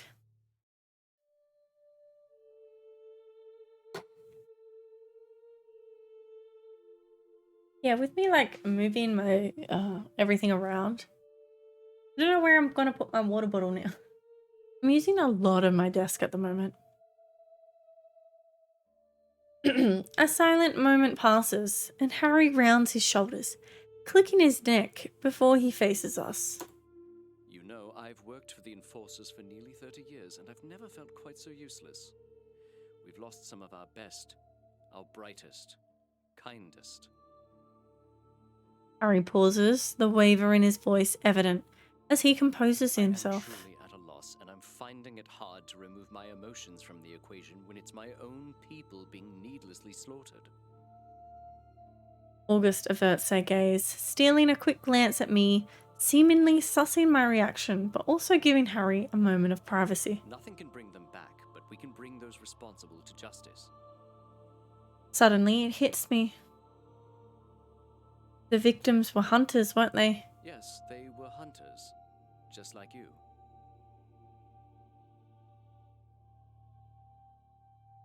Harry huffs a quiet laugh, clearing his throat. How is this funny? How is this funny? I know we're putting a great deal of responsibility on your shoulders, but I have never-ending faith that you're the one who can help end this madness. Do you have any questions?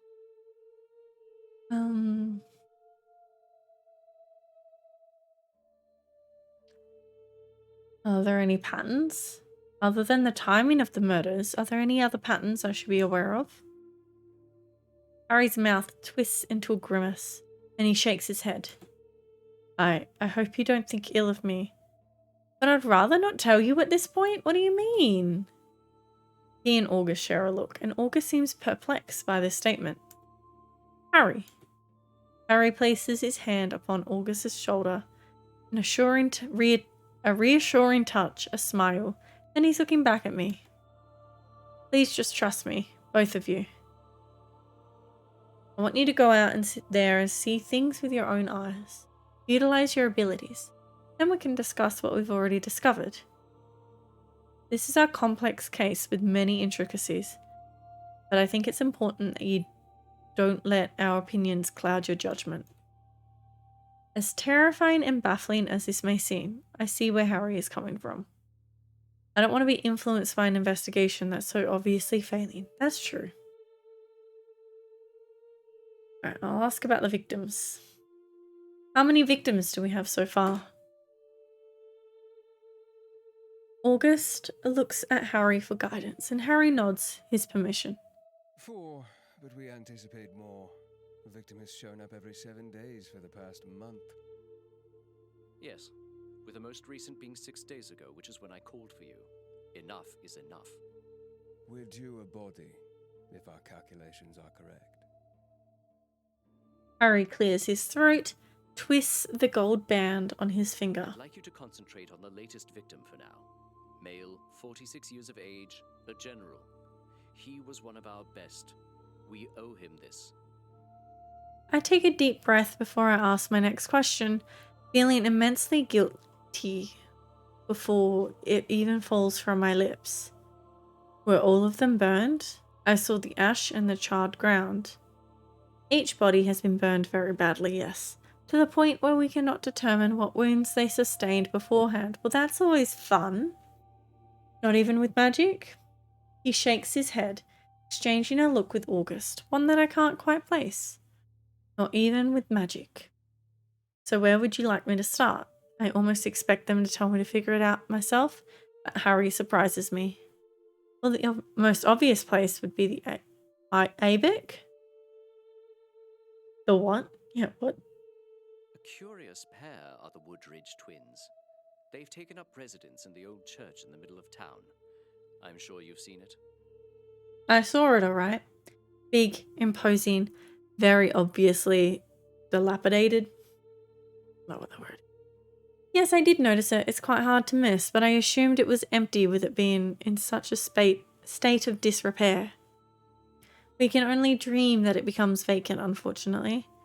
August clenches their fists, the faintest flicker of magic shimmering in their palm. A plague upon this town, spouting their drivel and preaching to the dumb and ignorant. They're idiots. Okay, August takes a deep breath, their magic dissipating. Right, sorry. And I'm not fond of them, if you couldn't already tell. Oh, yeah, no, that was fairly obvious. Harry and I share a glance, and he smiles warmly, winking at me. Whoa, dude, chill. Oh, I think we got the picture. Now, as I said, I suggest you start with them. Just see what you make of them. You might need to play along with the woman. She tends to favor playing games. Anything to baffle you. Okay. Have they already been questioned? Are they dangerous? Are they human? Harry shrugs, and August's annoyance at him being so unbothered is obvious. Yes, they're human, and yes, they've been questioned. Hunter Merriman saw to that, but she and the woman have a rather tumultuous relationship. I wish I knew what that meant. Their alibi is solid. They have a guard, a human who has connections to Clan Casimir. She has no reason to support the IBAC, other than just doing her job. I'd still be interested to hear what you think of her, though. Hello, Hitachi Johnson. Welcome in. Hello. So, in theory, They're harmless, but they do have the people's ear for some bizarre reason. Alright. They prey on fear, and the town is infected with that right now. Be cautious of them. They certainly won't take kindly to you. Well, that makes me feel good. But Hitachi, have you played this game or have you heard of this game before? Oh, I think the General can handle them just fine. Have some faith, August. Yeah, have some faith in me. God. August waves her hand dismissively, wandering over to a filing cabinet that's nestled in the far corner, whilst muttering something under their breath. A warm hand touches my arm. Okay. I don't like being touched. We trust you. Now, once you've spoken to them, I suggest just going where your gut tells you. There are plenty of other Lunarians for you to get to know, so just take today to really find your feet. Yeah, I sir. must meet with August and some of the other generals now, but please report back to us in the morning. Unless you find any damning evidence, of course, in which case, report back immediately. Yes, sir. I nod, glancing over at my supervisor who has taken it upon themselves to dive headfirst into yet another pile of paperwork. Trust no one, right? Not a bloody soul. Suspect everyone. Question everything. Okie dokie. I close the door behind me, leaving August and Harry with their discussion. I feel a bit overwhelmed, but ready. Ready to finally start my investigation and to hopefully end all of this chaos. I take a deep breath and straighten my clothes, feeling ruffled from both that initial heated encounter, but the brief but semi-informative conversation with the Lieutenant General. As I turn to leave, I spot Piper leaning against the wall. She looks stoic, her gaze fixed on the floor, but she perks up when she spots me approaching. Oh, Alia, I can call you that, can't I? She makes a quiet, frustrated noise and closes her eyes. She shakes her head, exhaling sharply before she meets my gaze. Listen, I'm sorry you had to witness that exchange. I couldn't bring myself to leave without apologizing for my behavior, both today and in the tavern the other day.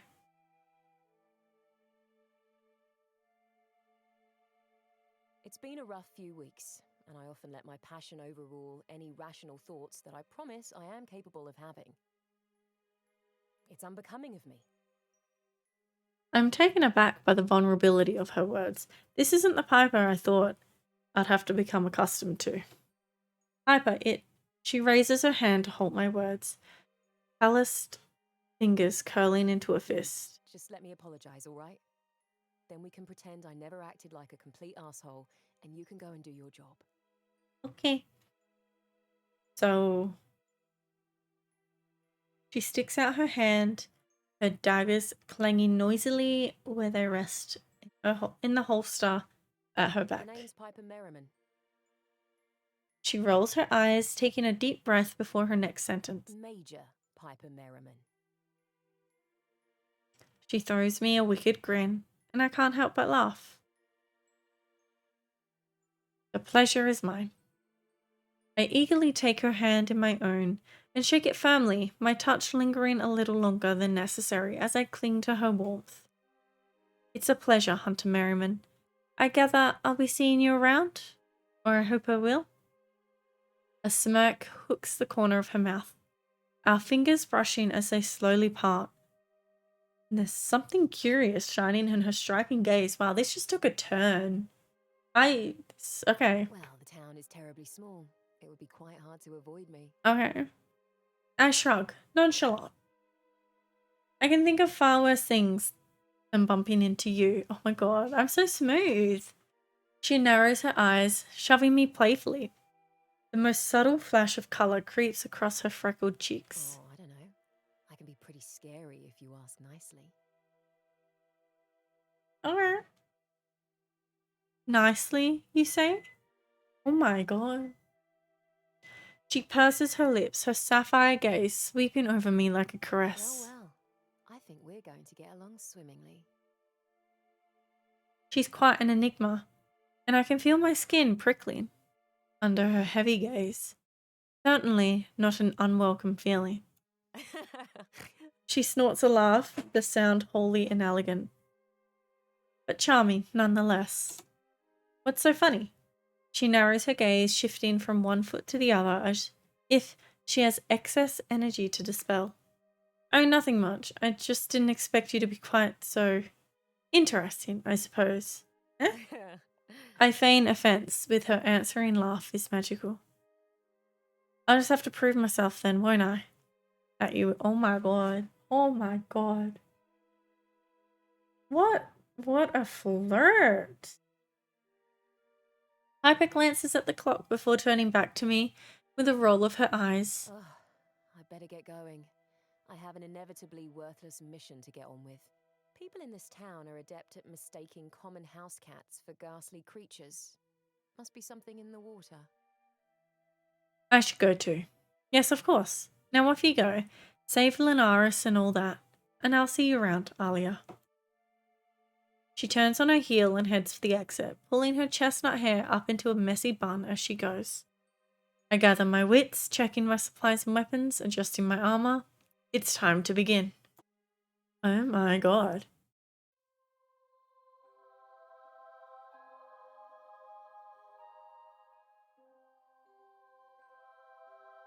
It's a strangely beautiful day in Linares, regardless of the biting cold.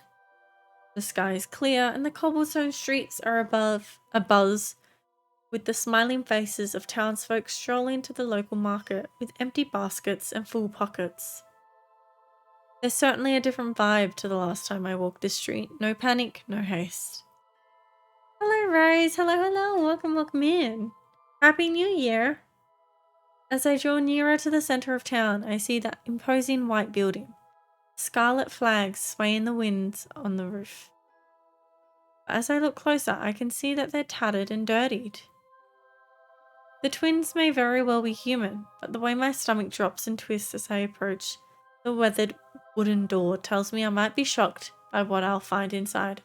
My goodness. Happy New Year. Did you do anything interesting for New Year's, or did you just have a chill day? Think of the early peeps as well. A chill night, probably. I push open the heavy doors, and the sight I'm met with snatches the breath from my lungs. This place is huge. Its domed ceiling was seemingly once decorated with an intricate painting, but the layers have cracked and peeled over time, and nothing more than the remnants of what looks like a starry night sky cling to it. Chilled, my mum paid. Oh, that sounds so nice. That's so nice. I love chill New Year's Eves. You just like, you definitely, you're 100%, you're gonna start off the year feeling super fresh and just relax. So good. The furniture is caked with a thick layer of dust, and the pews are in disarray. You okay? Sorry.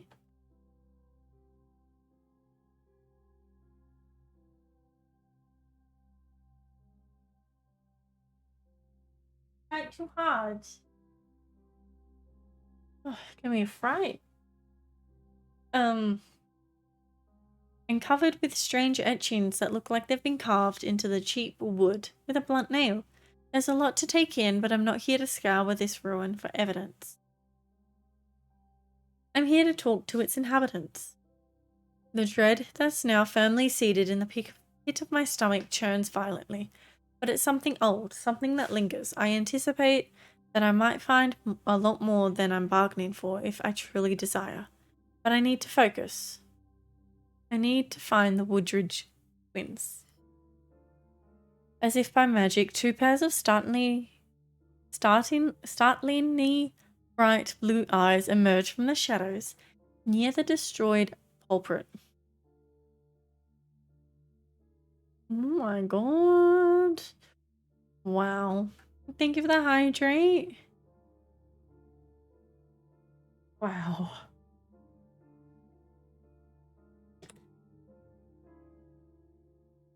Wow, yeah. Very hot. Uh-huh. And again, The low top. I don't. Okay.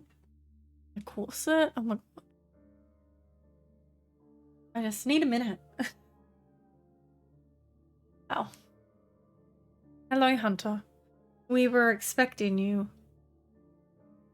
To say that they're unusual would be an understatement. And they're not at all what I expected. Also, I'm going into the skirt. Looks like skirt looks so good with the necklace. Thank God, this music's quite dramatic. Sorry, I got distracted then. I was like, wow.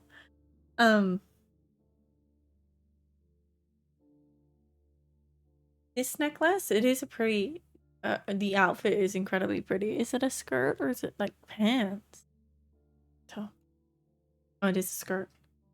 Text 2 a.m. All good, all good. We're gonna start slow. But then I don't want them to like kick me out and then I haven't done anything. We'll start. We'll start off soft. I offer her a small, friendly smile, however forced it might be. Word travels fast and luminous. I'm Hunter Pink. She narrows her eyes at me, suspicious for the briefest of moments, before she's smiling unnervingly again. Despite her best effort at apparently trying to be cute, it's still terrifying. Oh my god. What? I'm Aurora, and this is my dear brother, Amaras. Amaras?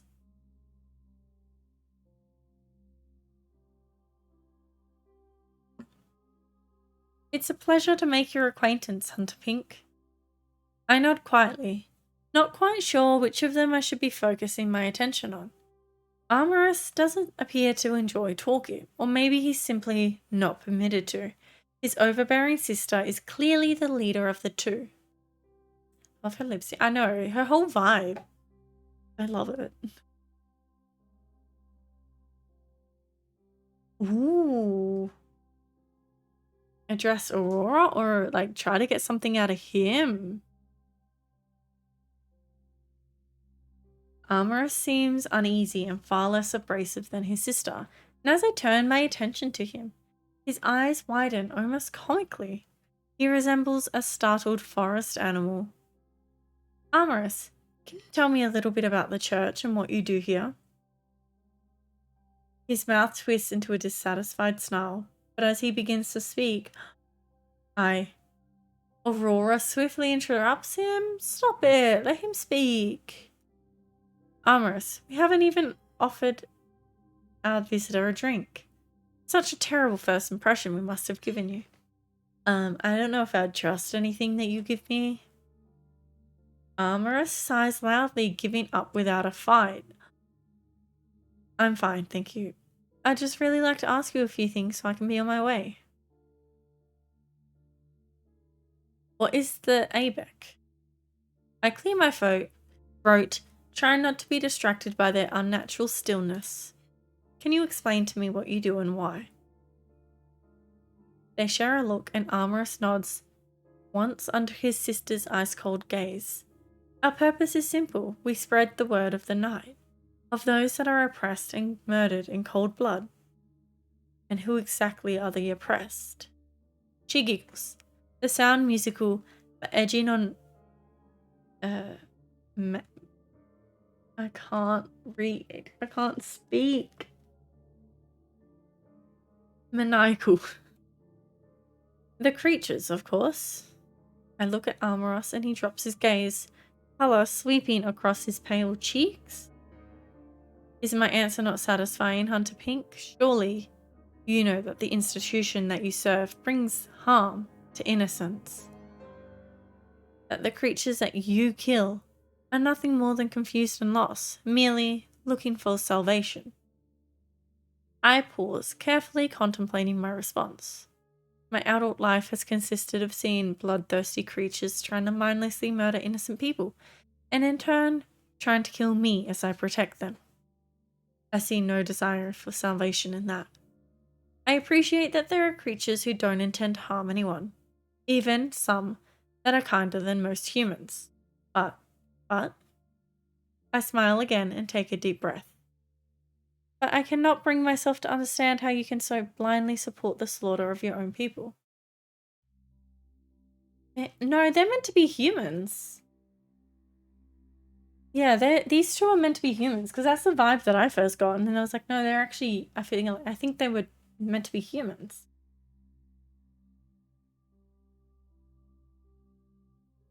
Because we've already met a vampire. And he did not look like this. So yeah, I don't know. Maybe they are. But they say that they're not.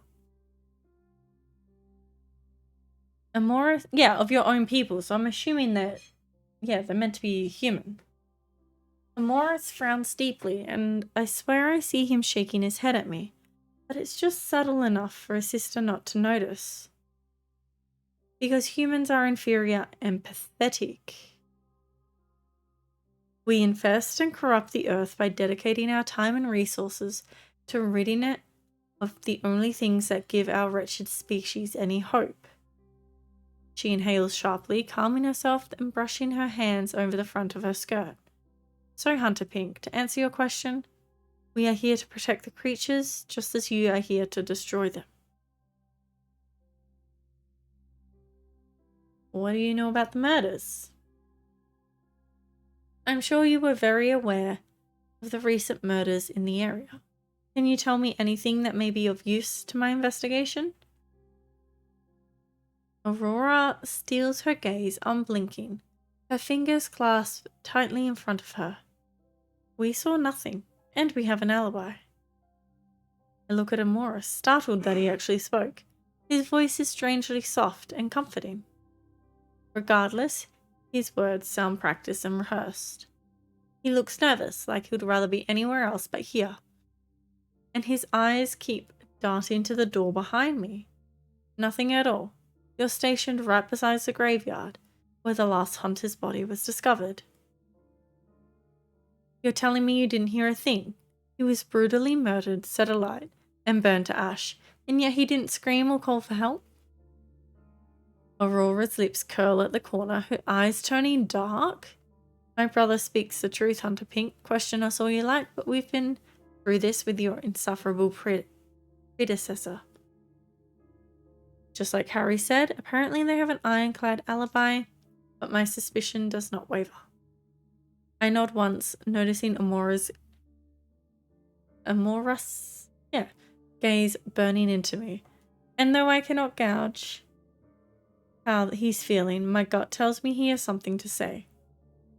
Something he wouldn't dare to with his sister by his side. Yeah, we have to get him alone. Like he's scared. I'm starting to feel like Harry sent me here just to unnerve me. Surely he knew this is what I would be faced with. I still have little to nothing to work with here. And as the twins continue to stir me down, I think about his parting words. Suspect everything, question everything.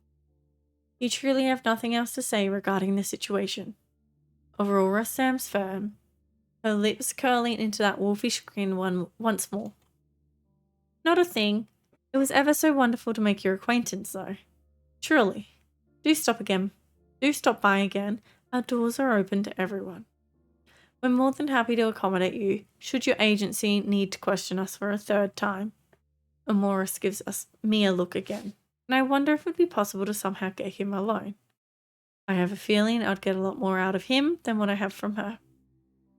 Thank you, Aurora. Amoris.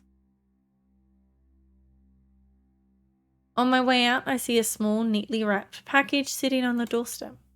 I bend down to check the label, and written on it in elegant script are the words, says, Ewa, and Amoris's name printed with a small heart. Ooh. I may not know what that means, but I know a demonic language when I see one. Just as I suspected. There might be a lot more to Amorous Woodridge than meets the eye.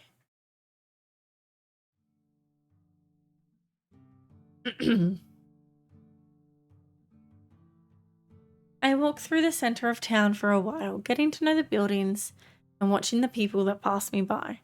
Lunaris turns into a quiet, nervous town when the sun begins to set. I wonder if it's only recently lost its warmth. I consider heading for the graveyard, something tugging at me and telling me that there's more to find. But Elka, okay.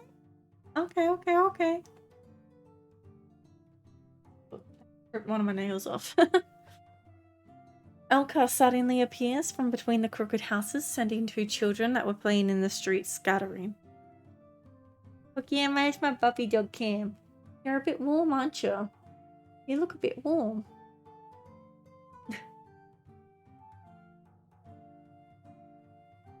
Nice, my boo boy. Okay, bye. What the hell have you been doing in that damned church? Are you feeding into their bullshit already? No. He pauses, huffing a sharp breath through his nose. Thought you'd be different. Just like everyone said you would be. How stupid of me to want to believe that. I'm sorry. My boss told me to go in there and meet them. This certainly isn't the first time I've been caught off guard by an angry lichen, but it's safe to say that I don't need to fear for my life here. Heard his voice. Ooh. Damn, I wonder where. Maybe. He does look pretty pissed. It's not what you think, Elka. I was just questioning them. He scoffs, rolling his eyes. His hands are shaking, but he balls them into fists when he catches me looking. Is that so? And why should I believe you? I don't even know you. No, you don't, which is why you should consider giving me the benefit of the doubt. I'm just trying to do my job. Do you suggest I just ignore the very obvious cult in the middle of town? Yeah, yes, his outfit is a 8.9 out of 10. True. And they're all very, very pretty and stylish. His wolf ears flicker back and forth and he unclenches his fist. You were just questioning them? I nod. Yes, I was hardly agreeing with them for the hatred of, well, me.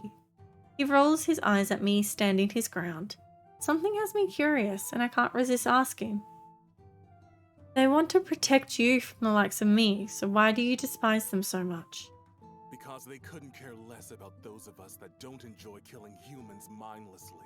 Because we're not real creatures if we stay out of trouble and befriend humans or each other. Okay, well, damn that. Yeah, no, that's a good answer. He has a hoodie. Yeah, it looks like it's got like a little hood on it. Makes sense, like, because he'd probably want to put the hood on to like hide sometimes. So if you dare to act even remotely human, you're the enemy too. He smirks, brows raised. Now you're getting it. Elkar is apparently defensive to a fault, but I sense under the surface he's probably just scared, maybe even a little lonely and aww. It must be hard to be feared like that when you've done nothing wrong. At least, I don't think he has. He's kind of a bastard.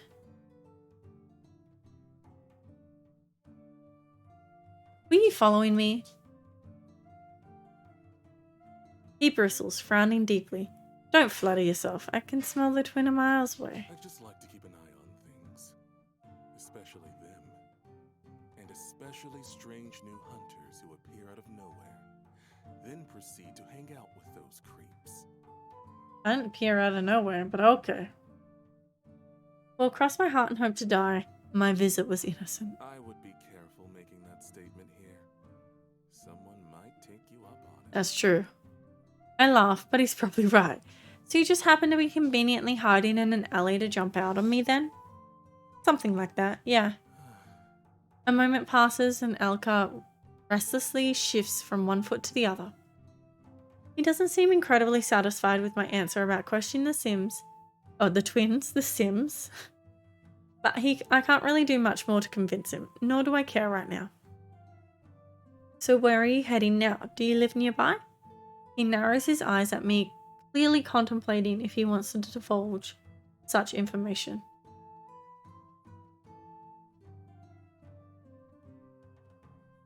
guys. Roleplay. Oh, that's interesting. Why? I think I figured out what the heart means too.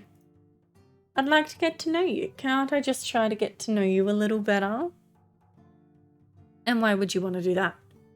I offer him a smile as I shake my head, incredulous that he so obviously suspects the worst from everyone. Because I think there's more to you than meets the eye. Am I not allowed to be curious? He narrows those vivid scarlet eyes, meeting my gaze and holding it. I suppose you are.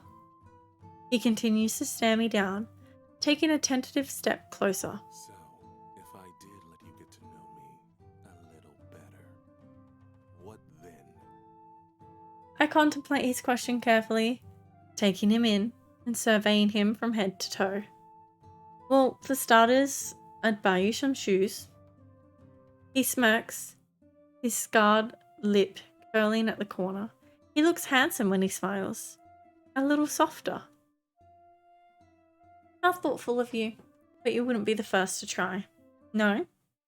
He shakes his head, wiggling his bare toes against the cobblestones. I run faster without them. And who exactly are you running from?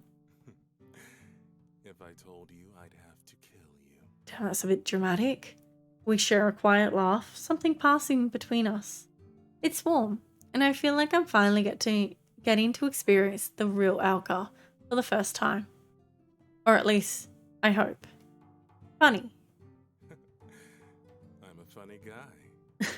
He glances up at the sky, muttering something under his breath, before he sets his gaze upon me once again. It's getting dark, and there's a cold drink with my name on it at the Wolf. As much as I'd love to stay standing in the middle of the street talking to Lunaris' new favorite person, I'd better dash. Toodles! Oh, that's his back. He turns as if he's about to leave, but he pauses, pointing at the Albeck. The building looms over the town, and it appears even more settling now. Now I know who resides there. Stay away from them. You might think you're safe because they're human, but words can do just as much harm as knives or claws in this town. I'm okay. I get the horrible feeling that he's right, and that maybe I should have pushed harder with them. I should be asking him about the murders too, but Harry told me to trust my instincts, and right now something is pulling me towards that graveyard, not towards this scrappy, sarcastic wolf. I'll be careful. See to it that you are, Hunter. The town might fucking implode if it has to deal with much more. Oh, damn. He makes a dismissive noise, scowling at me, but he's unable to mask his obvious worry for my well-being. Stop! Oh my god. Thank you for the biddies, Paul. Shit.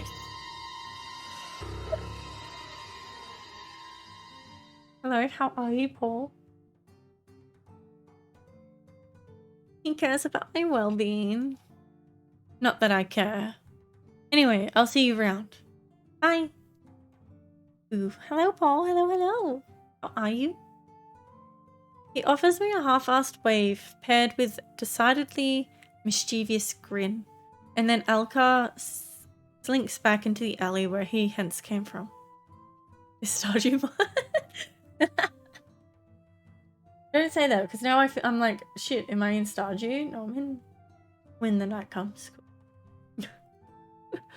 I'm worried for a second there. I guess it could kind of be similar to Stardew, just if, you know, someone was going around murdering people and Sebastian was a werewolf. Stardew, yeah, it's been good. It's been good. What did I do? I've done nothing. It's been good. It's been alright. How's yours? Has it just become 2023 for you? Been fantastic? I'm glad. Unless that's sarcasm, and then I'm not glad. Slept the whole time. There you go. The graveyard looks so different at night. Beautiful even. Fog twists and curls around my ankles as I walk, glimmering specks of vivid blue light sparkling in its haze. Thankfully, the darkness is a little more forgiving this evening, and something seems to be guiding me along, leading me right to the place where the murder happened. 2023 for 5 hours? Oh, okay, cool. Nice. I'm hoping that I might be able to get a clearer idea of what transpired here that night, now that I know who he was, or what he was. Billy, I think Billy's outside. Billy's outside. He's playing with the lizards and stuffs. I follow the path and I see a dark figure crouching before the neat line of gravestones. There's no danger here, not that I can feel, but I approach with caution anyway. Yeah, that's weird. Billy outside. Yeah. As I draw nearer, I recognize him. It's Finn! Oh, I like Finn. It's a dark figure. I'm no fool, and I know he senses me here. But he doesn't flinch, keeping his gaze fixed on the dark forest that surrounds us.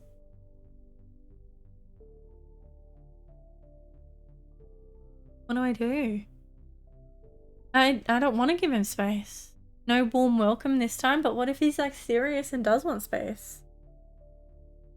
Is this, so this is, was it When the Night Comes?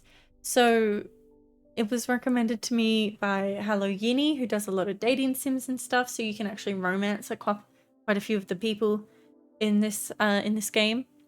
But essentially, it's like a supernatural side kind of game, and you're a hunter, and there's something out there murdering hunters, and you've been assigned to like find it. No. I think there's only one woman you can romance. But she is a hunter. Well, she was. We've replaced her. But she's pretty hot. There's, yeah, there's a demon, there's a witch, there's a vampire. I think we can romance our boss. I don't know. Hunters. Yeah. I clear my throat, quirking my brow as he stands to face me, effortlessly graceful. There are no walls for you to pin me against out here. How will you cope? The first time we met, you pinned me to the wall. It was so cool. His golden eyes shine in the darkness, and he offers me a sheepish glance. When good people are getting brutally murdered, my instincts tend to get the better of me. But I apologize again. I'll do anything you require for you to feel comfortable around me. Anything? Anything? No mind reading? He shakes his head quickly. No mind reading, unless you ask, of course. Or unless you have any particularly loud thoughts. Then I'm afraid there's not much I can do to help it. What would a loud thought be? A smirk hooks the corner of his mouth and he offers me his ironed hand. Oh yeah, and he's got an iron hand.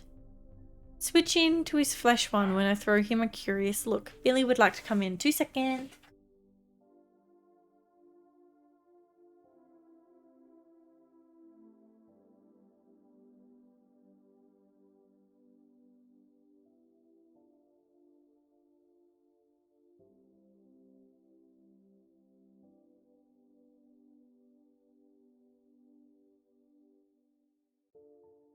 Bill. Bring Billy. Billy, come on.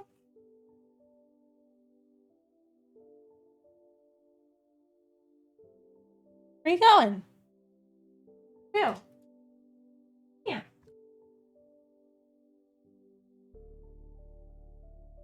You should have something to do with I can just imagine you annoying this vampire with your loud thoughts of pizza. Both are just as cold as the other, unfortunately. Everyone in this game has super pretty eyes.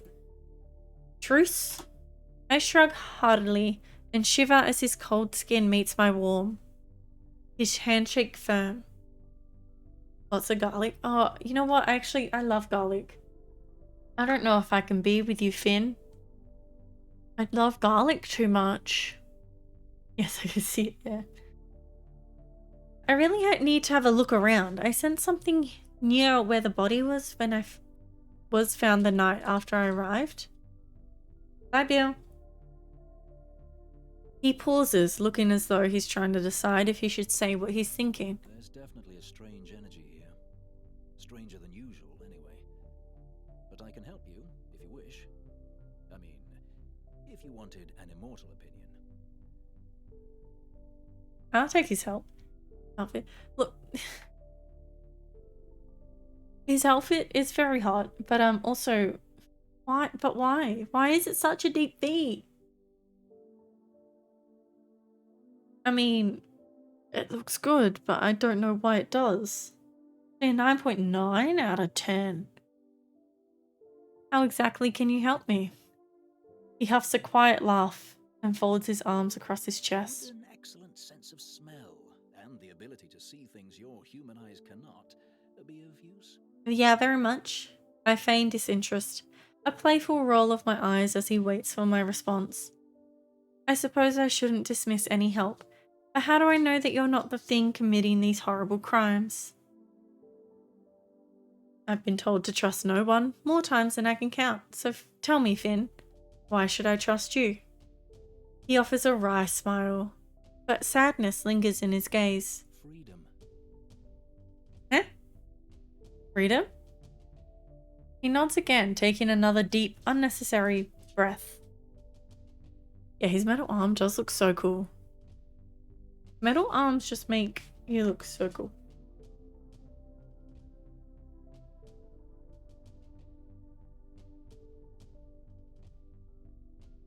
I've been trying to become a better man since the day I died. My sire was a cruel man, a tyrant. Being around that for centuries does something to you. Where's your sire now? He swallows thickly, rubbing the back of his neck. It's almost a nervous gesture. And the first time I've seen him do anything that looked remotely human or graceless. Dead. Killed by your Lieutenant General. I owe Harry my life. He freed me from Levi's shackles. He pauses, head tilted towards the night sky, and he closes his eyes. A smile crosses his lips. Something wicked. I've done terrible things in my time, and I intend to pay penance for those for the rest of my days. Which, if you hadn't heard, is forever. Honestly, living forever sounds kind of horrible. I would just be so overwhelmed. Like, what do you do forever? Ugh, too much. Also, yes, gesture.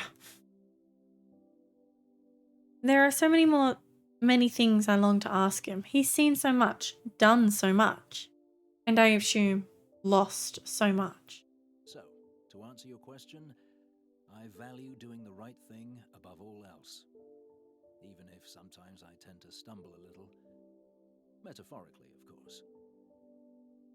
Get into magic tricks? Yeah, that'd be pretty good. You'd be like the best magician in the world. I offer him a wry smile, watching him watch me. Hi, Storm. Hello, hello. Happy New Year. How you doing? Are you ready to flirt with the vampire with the metal arm? I'd like to spend time with you. I'd be lying if I said I'm not curious to get to know him a little better. Spending some time with you wouldn't be so terrible, I suppose. Metal arm. Thank you, Fee, for the posture check. I was just starting to think. I was like, I'm getting too comfortable right now. Oh, and hydrate.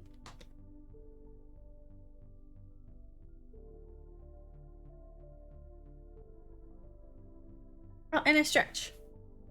Going good. You got your Kickstarter goal. Let's go. Hi. Congratulations. You actually hit your goal date. That's so good. So good, good, good. Thank you for the early peeps, Paul. I gotta move that thing again. That's so cool. Alright, we all ready? He looks taken aback by my statement, but he recovers in record time. A smirk that I've come to learn is quintessentially Finn, crossing his lips. A smirk that has my cheeks heating. Am I blushing? And thank you for the early peep storm. Suppose. I step closer, his gaze burning into mine, and I feel a shiver roll down my spine. The hairs on the back of my neck standing to attention. Thank you for the mod, love. He notices. Are you cold? He's teasing me, so I decide to play along. Freezing. He makes a quiet little noise, one I think I could become quite fond of hearing. What? Unfortunately, I can't warm you up. I am quite dead, you know. I kind of love this man. I raise my brow at him, unable to stop the smile that spreads across my lips. Really? I didn't notice. The fangs and deathly pale skin are ever so subtle. He pokes the point of one of his fangs, the tip of his tongue, before he speaks. I find myself watching the movement quite intently. Yeah, that would be very attractive. I don't think I've ever been called subtle before. Oop. Well, there's a first time for everything. He narrows his gaze, apparently contemplating his next sentence quite carefully. You're different, aren't you? I like different. Yeah, I'm different. I clear my throat, snapping myself out of this little daze I appear to have lulled myself into. Yeah. Fans self exactly. We should. He smiles, wider this time, his handsome bathed in the moonlight, even more so than in an artificial light of the shop. It's distracting.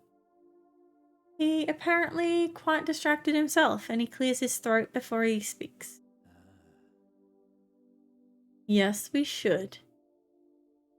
I brush past him, a little closer than necessary, and another shiver overtakes me as I feel his cool skin against my own. I head for the crime scene, hyper aware of him following close behind, knowing his gaze is burning into me.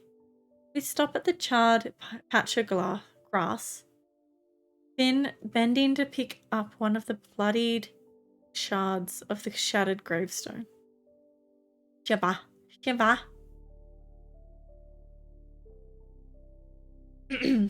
He brings it to his nose and glances at me before he gives it a sniff.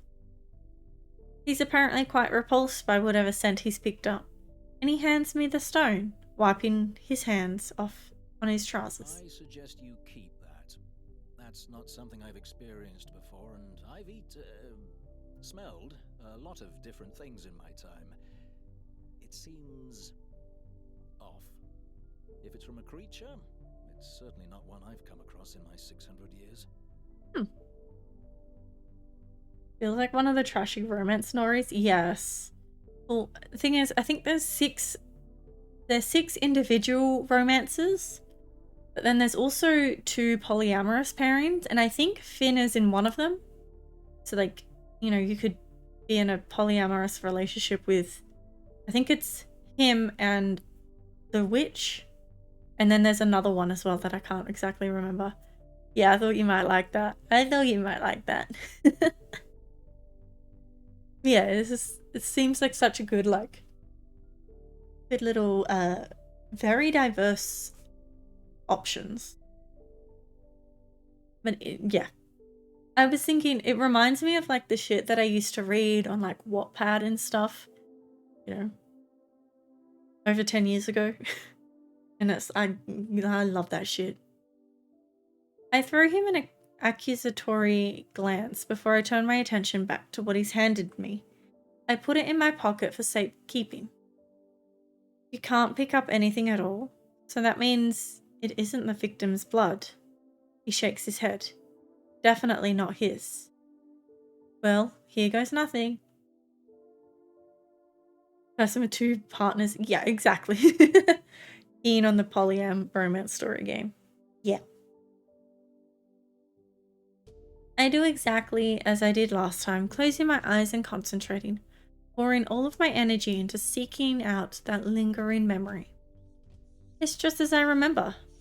Painful, loud, and I almost can't bear it as a deep, scared voice echoes in my mind. Leave while you still can? I feel a force pushing at me, but it's weak and nothing I can't handle, so I fight it and hold my ground. It's not hostile, but panicked. It's trying to tell me to go, to get out, to run. That just makes me want to stay all the more. I hear Finn saying my name, but it's distance. Almost as if I'm underwater. I want to help. Tell me how. Who did this to you?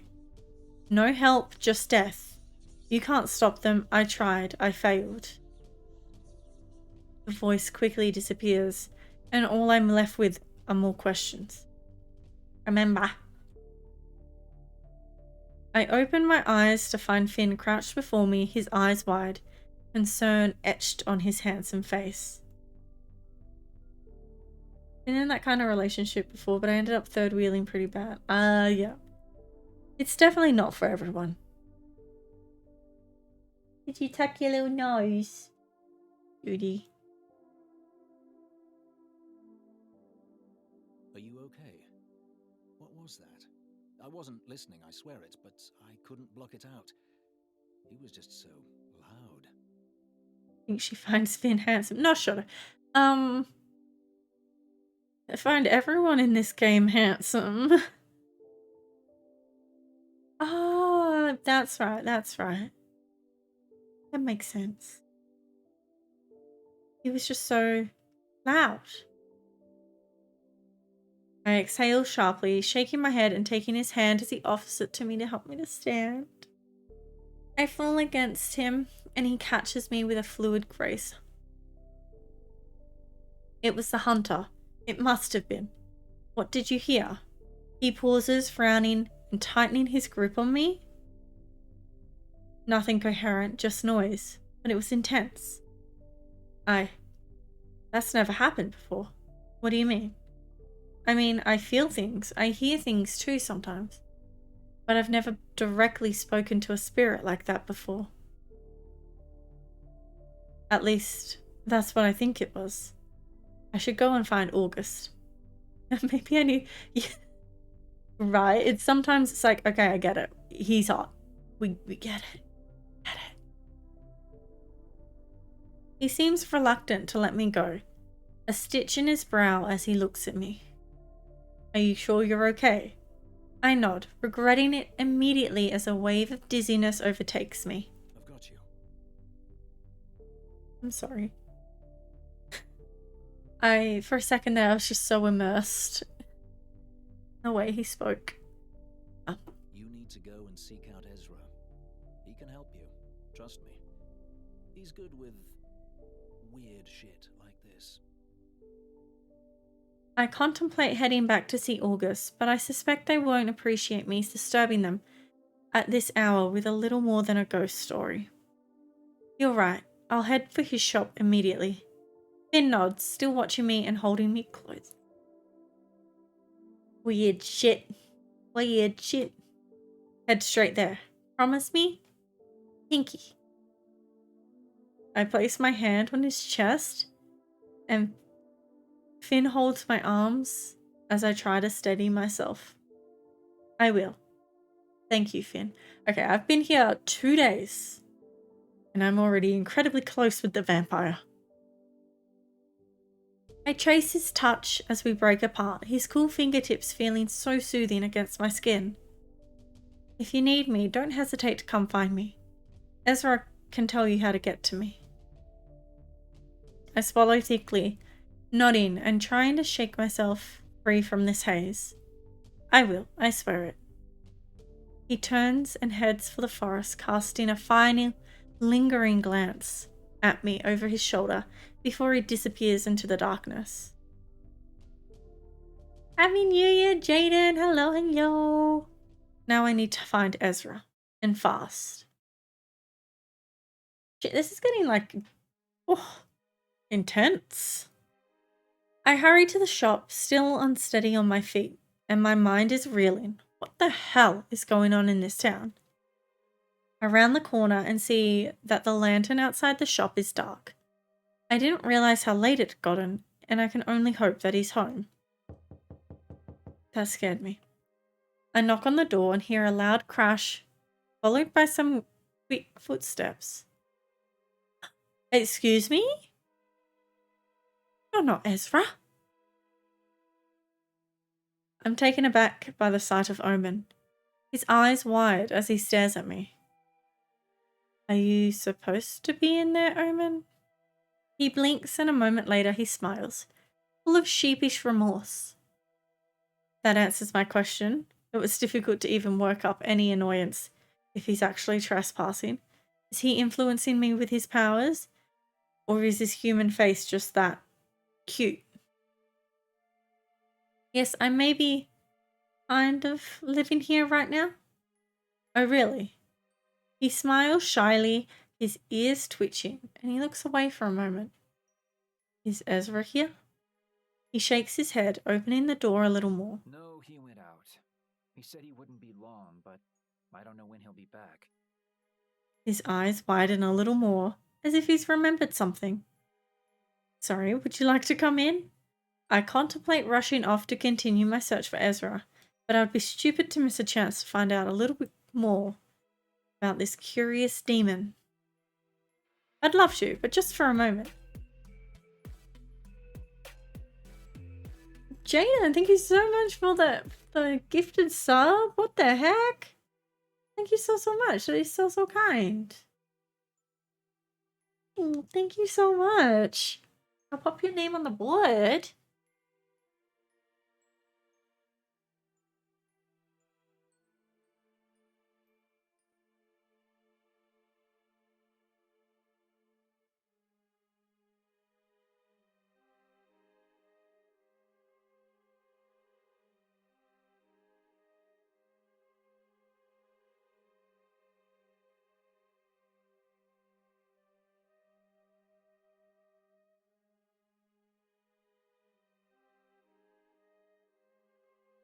Thank you so much. It's so kind. Why is that vampire's face upside down? This isn't a vampire. This is a demon. Yeah, thank you so much, Jaden. I really appreciate it. Oh my goodness, that scared me. There's a neat little pile of cushions arranged on the rug in the middle of the shop, and a handful of empty wrappers that I can only assume were once filled with treats. Omen rushes to pick them up and scrunches them into a ball as if he's trying to get rid of the evidence. Oh, did I say the word, Billy? Oh, whoops. Say the word. Did his ears prick up? Did I say treats? Oh, I was not thinking. Do we have to get some? Do we have to get some treat for Bilbil? Treat. Treats? Look at those ears. Okay, can you stay here? Look after chat for me and I get Billy a treat. It's treat time.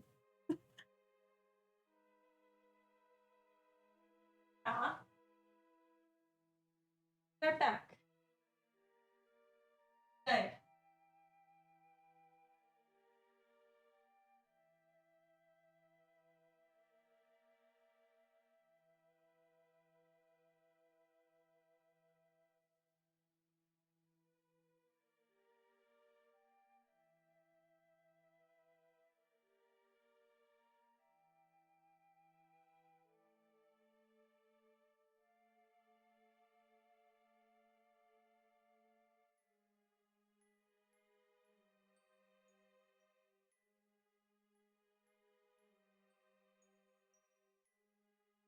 No, he didn't. He's such a good boy. Oh, Billy. He didn't. And hello, Cushions. Hello. Hope you had a good year too. Yeah, come here.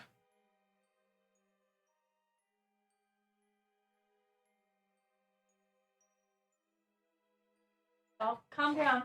Another one? Okay.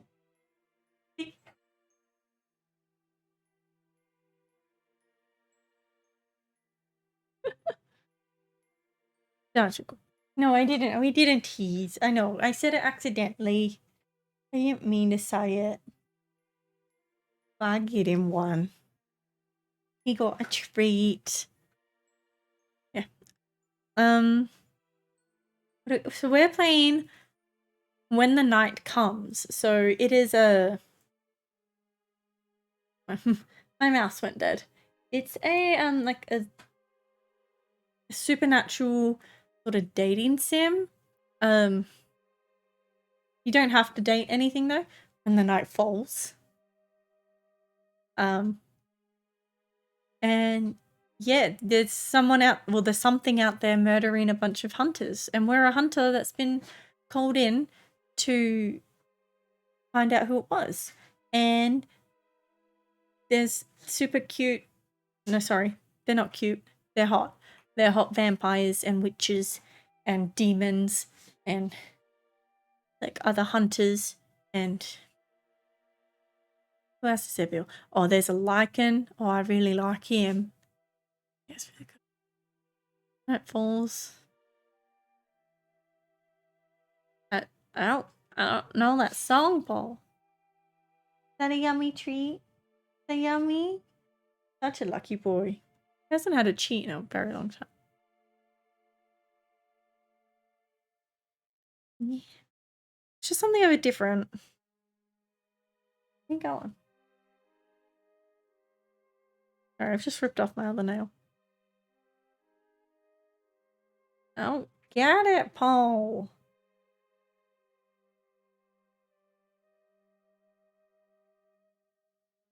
I like it. Okay. You know, if that's what you want.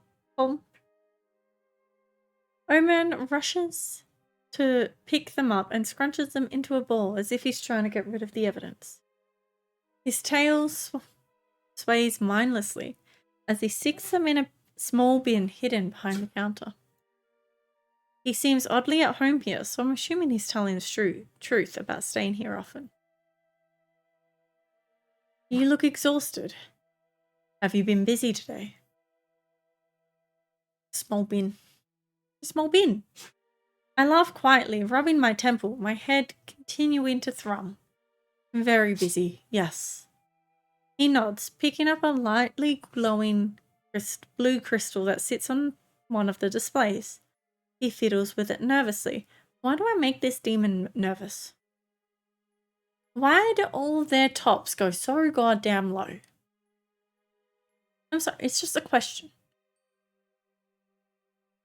It's just a question. Can I ask you a few questions? I suppose, yes. Might not be able to answer much, though. Why? He grimaces? I try to stay out of things around here. The humans don't like me very much. Because you're a demon? His mouth twists into something that looks like it's trying, and very much failing, to be a smile. Huh? Something like that.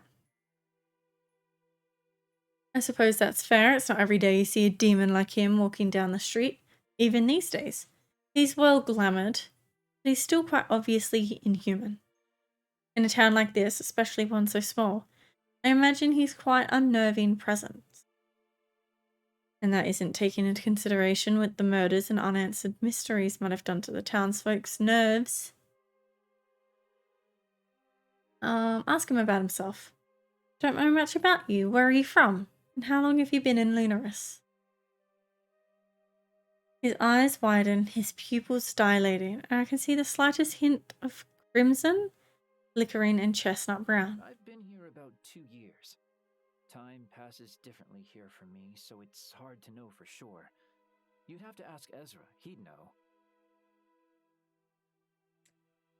Ezra seems to be pretty close with a few people. Gonna see a demon lynching? Well, hopefully not. I must have a muzzy bud or something. My stomach is so itchy all of a sudden.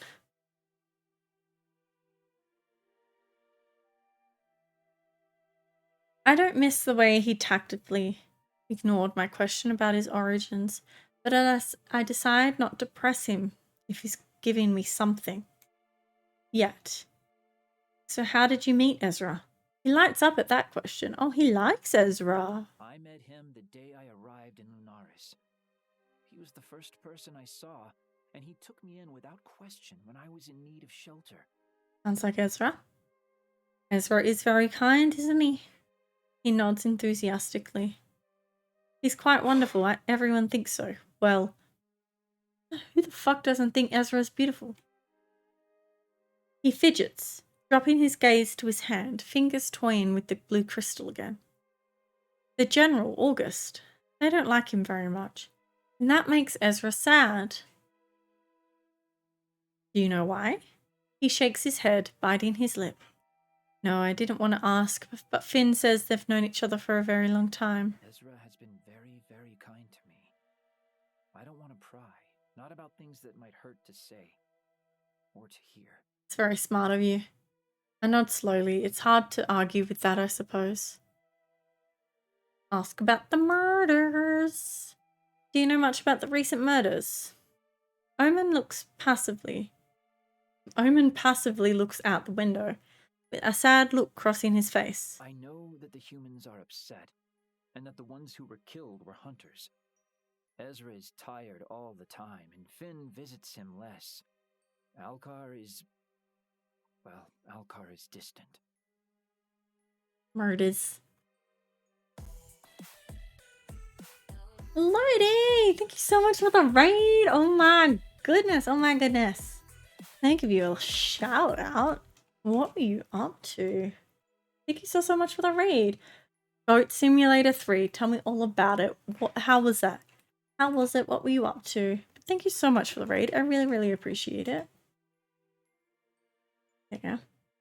Thank you so much for the raid. How have you been? Happy New Year and all that fun stuffs. For anyone who doesn't know me, hello, my name is Alia. My pronouns are she, her. And I play a lot of Sims normally, but tonight we are playing When the Night Comes, which is a super cute supernatural game. And I'm just having a lot of fun thirsting over fucking everyone, honestly. Hi, Kira. Hello, hello. Yes, and welcome in, Raiders. Welcome in. But yes, Happy New Year, Kira. How are you? Welcome in. Sorry, I just need to like breathe. Look. There were some good songs last night. Okay. Oh my god.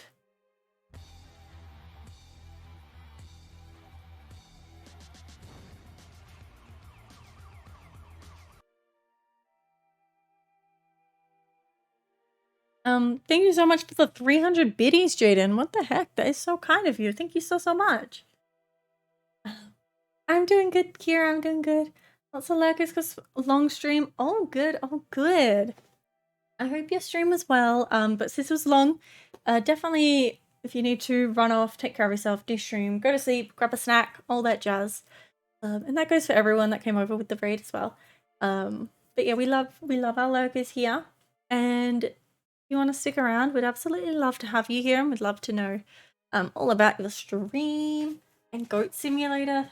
Goat Simulator, that's just like such a great idea for a game, honestly.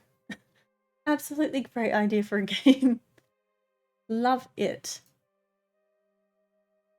Yeah, we're kind of at the moment, we're interrogating this demon who looks. Look, this game's just got a lot of people with very low cut shirts. Yes, Happy New Year, but yes, go take care of yourself. Thank you so much for the raid again. I do appreciate it. I do really appreciate it. But go take care of yourself. Thank you so much. I hope you have a great 2023. Yeah. Great start to 2023. Everything is so different lately. I don't like it.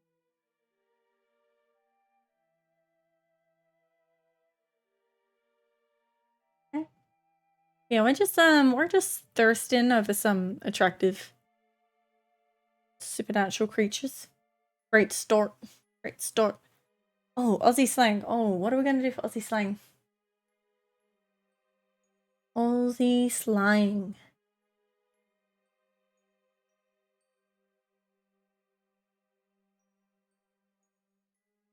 I had one. I had a good one. I've completely forgotten it. You know an Aussie slang word? Is it a swear word? Snag. Yeah, do you know what a snag is? Ouch. Sorry. I'm peeling off my nails. Means fucks, but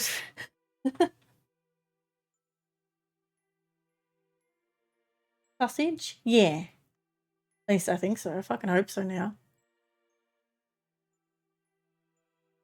Meaning.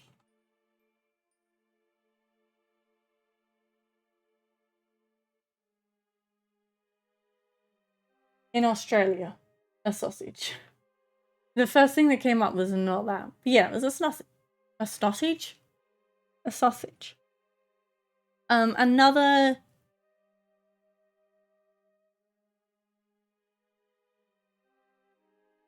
I was gonna say sanger, and I was like, no, a sanger is a sanger's a sandwich. There you go, you got 2 for 1. Sausage, or a snag, and a sanger.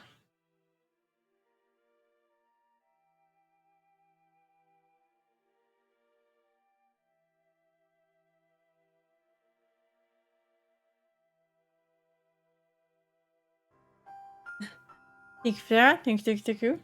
Sorry, I was like, I didn't know what that noise was. Snags, snanger. Got like a Vegemite sanger. Get off me. Sorry, that was a little ant there. Anyway, I wonder, like, everything's so different. I guess everyone's on edge. Well, I'm not even in the game.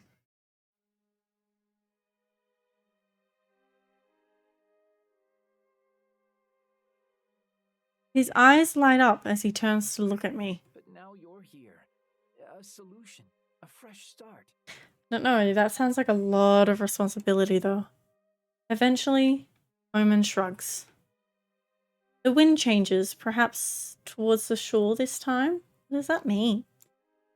He smiles at me, full of optimism and faith. His trust is almost sweet, but I can't in good conscience lie to him. Be back. Oh, good. Got the Vegemite shapes. I feel like, did they have Vegemite shapes like ages ago? I haven't tried them recently, but I feel like I tried Vegemite shapes like maybe 10 years ago. Like ages and ages ago. They are good. Definitely are. Okay, all my nails are off now. I hope so, Omen. But it might take me a little while. Yes, right, yes, I understand that. He fidgets where he stands, his eyes flickering to the curtain that hides Ezra's living area. Can I show you something? Of course you can. One moment. He dashes through the curtain that separates the front of the shop with the back, reappearing within seconds, clutching a weathered notebook. Here, I keep notes on things I find interesting, mostly humans, but also Finn, Alka, and Ezra. He trails off, looking wistful. I thought maybe this could help you. If you need to know stuff about certain people, I might have something here. This might be very, very useful. Are we gonna flirt with the demon? Is there anything about me? You said you write about things that you find interesting. That's right. Anything that intrigues me, I guess. Sometimes things I don't understand, so I can ask someone later. Human things, mostly. I smiled. Word I don't know. He's so wonderfully curious. It's a nice break from the doom and gloom that the others I've spoken to have been emanating? Is there anything in there about me? Is there anything about me in there? Can I read? I can't. He stutters, holding the book a little tighter. There is. Oh. Maybe. I raise an eyebrow at him, and he shyly drops his gaze. Yes. Yes, there is. I raise an eyebrow at him. Oh. Yes. Yes, there is. I went backwards. My smile grows exponentially, and Omen smiles in return. The colour on his cheeks is almost matching his shirt. What did you write about me? His tail sways back and forth enthusiastically, curling around his leg.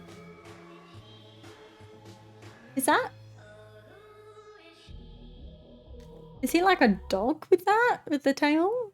You're really putting me on the spot, huh? As long as it's nice, I don't mind. I offer him a wink. Oh, it's very nice. Trust me. I sigh dramatically, watching him watch me. I have a feeling there'll be more notes in his book this evening. Well, I guess I'll have to trust you if you're not going to show me. Never say never, Alia. I feel a sudden twang of pain in my temple again. The sensation is unpleasant and it burns. Oh god. Omen rushes to my side, the notebook forgotten upon the counter. He reaches for me, but he's hesitant.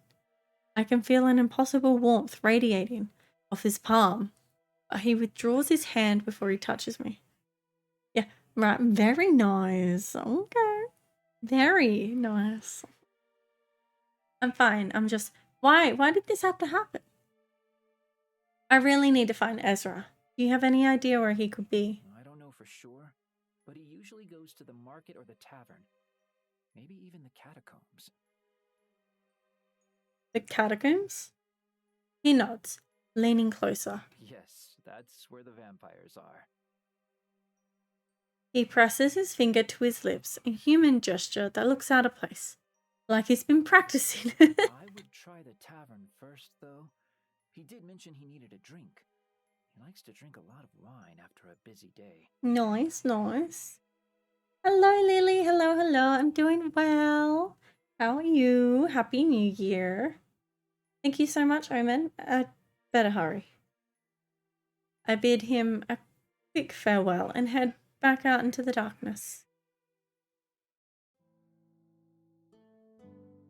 I pushed my way into the tavern, scanning every table for that shock of white hair, and much to my relief, I see the friendly face I'm looking for. He's noticed me already, his hand raised as he beckons me over to where he sits alone in a cozy spot in the corner. His smile is as bright and as wide as I remember. I take a seat opposite to him. It's good to see you. I hope the town hasn't scared you off yet. I raise an accusatory, I can't say that, eyebrow at him, earning him a laugh. Well, even if I was scared off, can't really go anywhere, can I? Ezra smiles softly, but he seems restless. Yeah, Happy New Year, Happy New Year. I suppose not, no. What's that like, being bound to do whatever you're told, by your duty? His hair looks like a... we don't actually know if there's a proper reason or if it's just a style. But, like, he's just so cool. He's so cool. That's how you know he's cool, okay, Paul? Look at his fucking eyes, though. Yeah, well, hello, Ezra. It's lonely? I contemplate his question for a moment, wondering exactly how honest I should be. Well, it is quite lonely, especially when you're torn from your previous post and dropped in a weird town full of strangers. And murders. Don't forget those. Yeah, thanks for reminding me. He winks, a sparkle in his eye. Yes, y'all. Oh, Lily is cool. That's sweet. Hello, Dapper Dylan. Hello, hello. Welcome, welcome in. Have you played this game before? Or have you heard of When the Night Comes before? He winks, a sparkle in his eye. Oh my god, don't wink. And murders, yes. I'm sorry you have to endure that. Loneliness is a terrible thing, but you shall be lonely no more. We've got you now. We're here for you. He sits a little straighter, determined. We? He rolls his eyes playfully with a hand placed over his heart. You wound me. Yes, we. Myself and Finn and Piper and, well, maybe even August, if you're lucky. I laugh as Ezra grimaces at that thought. You have people here. Some might be undead or just plain stubborn, but you have us. This is fucking cute. Thank you, Ezra. That means a lot.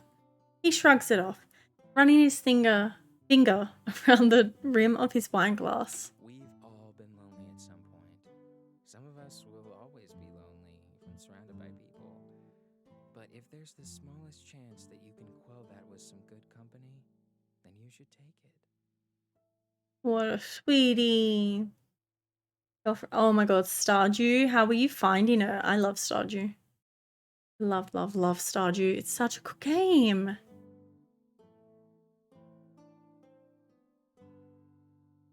Okay. Okay. He looks up at me, and I wonder how such a human exists. He's kind, impossibly so, and I find it very hard to believe it could ever be an act. Do you have friends here, Alia? I've been here 2 days. Not already, I've got friends. The barmaid comes over and rolls her eyes, hand on her hip as she addresses me rather curtly. Drink? I'll take a whiskey. There goes all your time. It's all into Stardew. I took the piss out of her. Such a good game. How are you, like, what do you, is there a certain thing that you really love to do in it, or are you just vibing with the whole game? Whiskey. I fucking love whiskey. Fucking love whiskey. I can think of nothing more soothing than something spicy, sweet. Whiskey, please. Neat. She turns and wanders off with yet another roll of her eyes. Does she have a problem? All the rolls on her with her eyes? Like, what the heck? And Ezra poorly stifles a laugh. The farming and fishing, honestly, I envy people that love fishing in that game. Like, Stardew fishing, you either love it or you hate it. It's one of those things. Yeah, exactly. Something so simple as Stardew, it comes right into you. Just like, it's such a good game. Have to sleep. Yeah, no, all good. Oh, good. Definitely go to sleep. Thank you so much for popping in, Lily. I appreciate it. Go have a good sleep. You have a good attitude. I know. I'm like, why? Why does she have such attitude to me? For no reason. It's time you...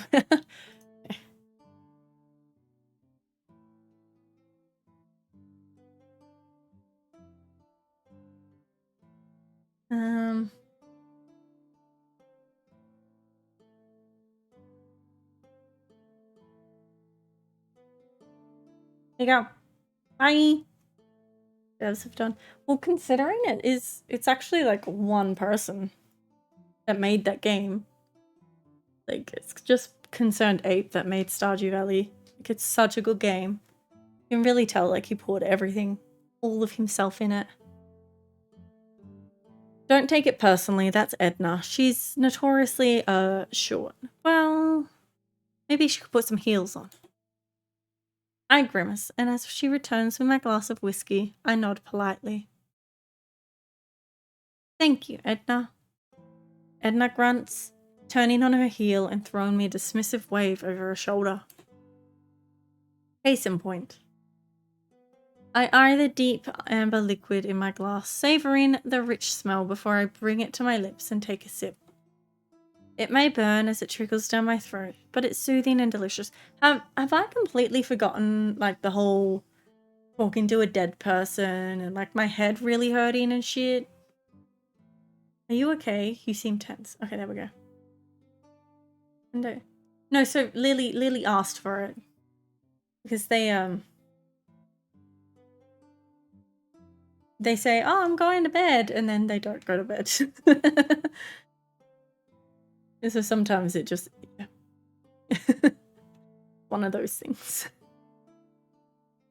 I was actually looking for you. I need to tell you something, but I need you to promise me you won't think I'm crazy. You're talking to someone who lives in Lunaris. Try me. I take a deep breath and edge closer, checking no one else is listening. I visited the graveyard after I left your shop yesterday to see the crime scene. Tried to get a feel for what happened there that night. Ezra leans in, his eyes widen. And? I didn't really get much other than an overwhelming sense of loss, which is, well, quite normal considering the circumstances. People tend to feel such emotions when they're dying. But tonight I went back. Finn was there too, and I felt something different. Different how, exactly? I half a laugh, knowing how ridiculous this sounds. I heard him, the hunter, the one who died. He spoke to me. Ezra's gaze darts around the tavern, and he sits back in his chair, running a hand through his head. Through his hair. He wipes the look of shock off his face quickly. Putting himself to rights, his voice is low when he speaks next, barely a whisper. You're sure? It was him? I nod. Positive. He told me to leave, and that there's no hope in helping. Ezra leans forward again, pushing his wineglass aside, placing his hand upon the table. His fingers are visibly twitching. There's a whisper. There's a whisper. Okay. I really just want to know what's going on, but we can flirt with Ezra, and I want to do that, so we're going to flirt. I'm going to take his hand and mirror his movement and place my hand upon the table beside his, shamelessly needing comfort and contact. Ezra doesn't hesitate to take it in his own, his skin warm and soft as he squeezes it tightly. I can press the wrong thing again. It's going to be okay. We'll figure this out together. I exhale sharply, feeling like I've been holding my breath ever since I left that graveyard. Thank you, Ezra. I don't know what I'd do without you, and I've only known you for a few days. It's okay. I'm used to taking care of people. It's my thing, I suppose. Besides, you're delightful. I'm delightful. It's not like it's a chore. He softens his expression and starts drawing gentle, soothing circles on the back of my hand with his thumb. His cheeks darken slightly, and everything about him is impossibly enchanting. I'm glad you're okay, Alia. I'm here for you. Always. I'm more grateful than you'll ever know for that. Another squeeze of my hand, and we part reluctantly. So, what now?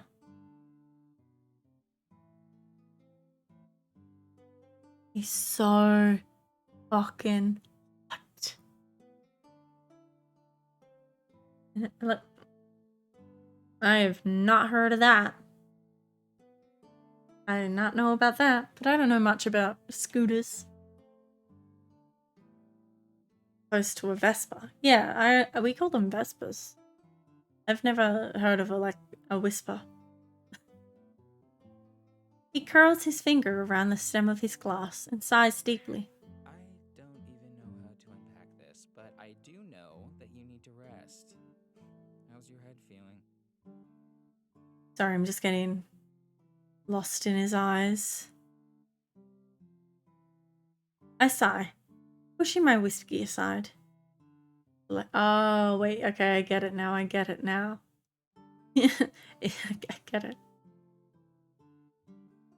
Still hurting. Ezra fishes around in the pouch that's attached to his belt, retrieving a small vial full of what looks like a strange herb or flower. Here, crush this into some boiling water and it should help with the headache. It's just some feverfew and butterbur.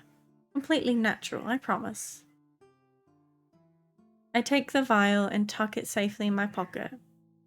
Do you have a pharmacy in there? He laughs softly, shaking his head. What kind of witch would I be if I didn't carry a cure for migraine? I should head back to the shop. I left Omen unattended with the kitchen cupboard unlocked. He'll eat me out of a house and home.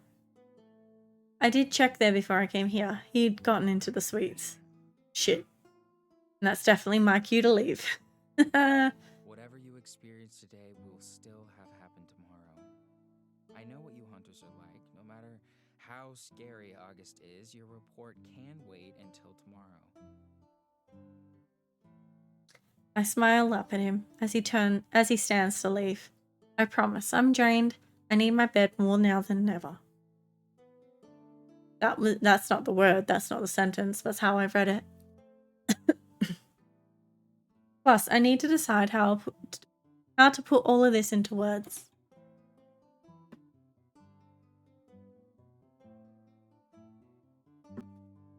This has changed everything for me, hasn't it? Yes, I'm afraid it did. Just... He sighs deeply, resting a hand upon my shoulder.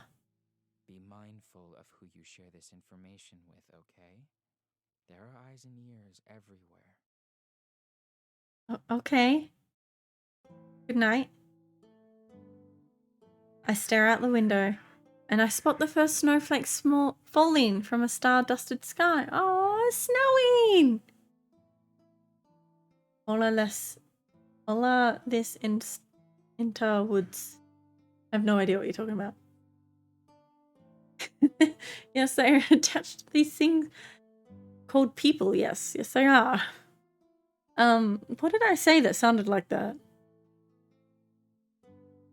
Winter has arrived!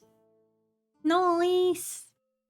My headache is persistent as I lay in bed, but nothing can possibly stop me from falling asleep after the day I've had. I finish the tea that I made with the flowers Ezra gave me, hoping that it begins to take effect. All of this into words. Ah.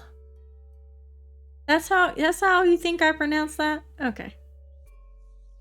I close my eyes, but just before I drift off, a distant whisper. Oh, fucking, why does everyone keep talking to me? My name was James? Horrifying.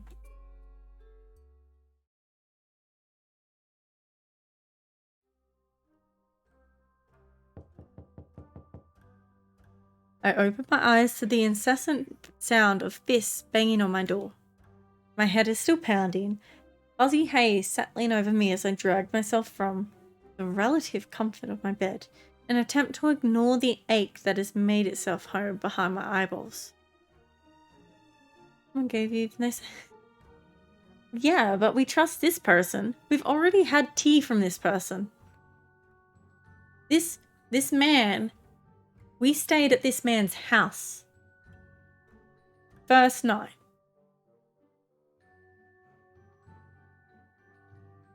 Apparently, we stayed at this man's house the first night we ever met them.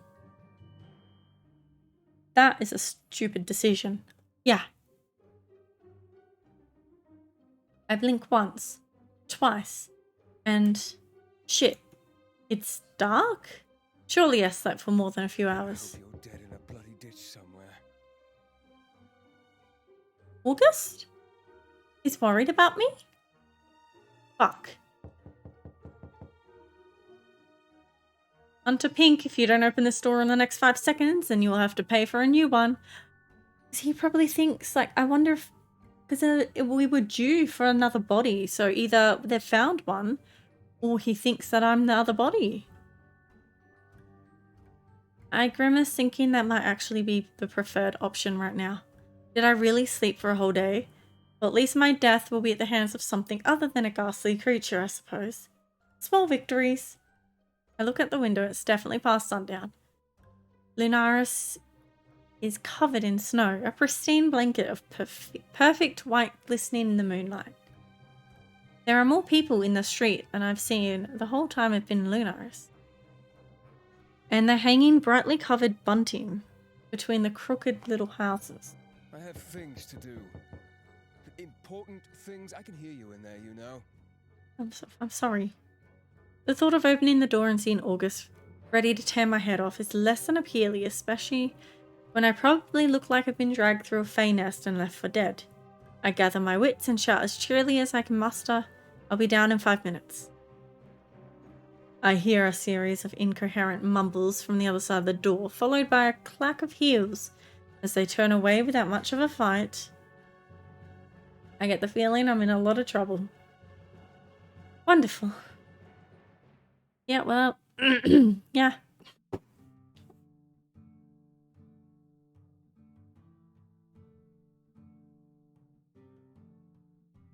The wolf is full to the brim with red-faced patrons, all wearing far fancier outfits than the usual uninteresting garments they tend to sport.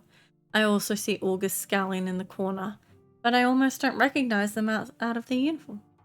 August. They spot me, and I can feel my blood freezing as that ice-cold gaze fixes upon me. Comments. What? Hello, Indra. Hello, hello. Happy New Year. Happy 2023. Yeah, we got the demons. The demons won. Demons won. So, demons, vampires, witches, demon daddies. I don't know if any of them are daddies. There is, I think there's a... I have not met a sexy demon lady yet. I've met a sexy lady, a human lady. I've met 2, actually. But not demons. I mean, this person's kinda a daddy. They spot me and I can almost feel my blood freezing as that ice-cold gaze fixes upon me. We thought you were missing. I almost had a search party sent out for you. So sorry.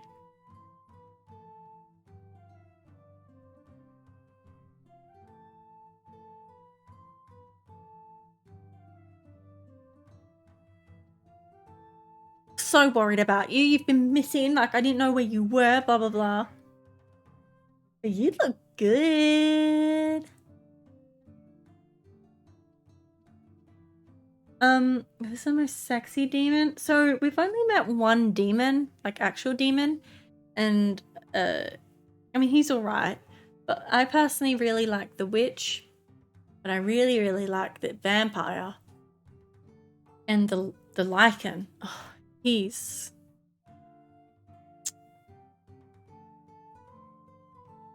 wanna see? Well, yo, we're gonna have to get through it. Catch myself staring as August impatiently taps their foot, clearly waiting for an apology. They look different, more relaxed, and far more approachable. It certainly doesn't help my growing infatuation with them. You look different.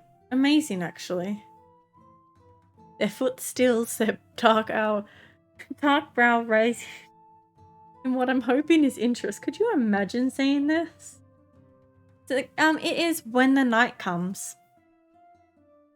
When the night comes. It's really... I'm having a lot of fun already. I do. I smile, biting my lip to prevent it from growing as wide as I'd like it to. Yes, you do. You have an impeccable taste, General. Thank you, Alia. It's hard to find a decent tailor in these parts, so They halt their words, narrowing their gaze, apparently suddenly suspicious of my curiosity. Flattery will get you nowhere. And certainly not on a day where you've shown yourself up so horribly. I'm really sorry. I didn't do it on purpose. They've raised their hands, silencing me. I don't want to hear it. If you attended this morning's meeting, you would know there's quite an important event happening this evening. We don't have much time, thanks to your tardiness. So bear with me while I explain. We are in the middle of a crisis, yes, but the Lunar Festival is unavoidable. Harry thinks that if we postpone or cancel it, the town will erupt into chaos. Yeah, fine, douchebag. He is rude. I could slap him. They need stability more than ever right now. And the last thing we need is more panic. Lunar Festival? A festival. While there are horrible murders being committed. Trust me, I know. Abhorrent. To be quite honest. I didn't say that word properly, but that's fine. It's a yearly tradition that's been around for centuries. One that Harry holds dear. He's been distant lately. Slap, marry, or kiss. All three? All three? He looks like... Yes, he looks better. He looks better than Bernard, Barnaby, Cabbage Patch, yes. Slap and kiss. Yeah, that's true. I wouldn't marry this person. I wouldn't marry them. We need our leader back. And if this helps, then I'm willing to play along. And I expect you to do the same. No questions asked, understand? Yes, I hardly agree. And I have more than enough on my mind I need to figure out. But the look August is giving me tells me I have little to no choice. I ponder their question for a little longer than necessary for dramatic effect, feeling them grow impatient. Oh my goodness. Hello, Rahul. Hello. Welcome in. Absolutely. Anything you need. They relax at that. Their pretty eyes bright as they stare me down. Good. And between you and me, I personally think it's a complete and utter waste of time and resources. Especially in the middle of such a crisis. True that. Gonna have to leave. Oh no, that's so annoying. That's so annoying. But thank you so much for popping in, Cushions. I appreciate it. Have a good rest of your night. If I don't see you before. Billy is playing which end is smarter. I know, his head is actually covered. His head is on that side. But it's covered by the Uri.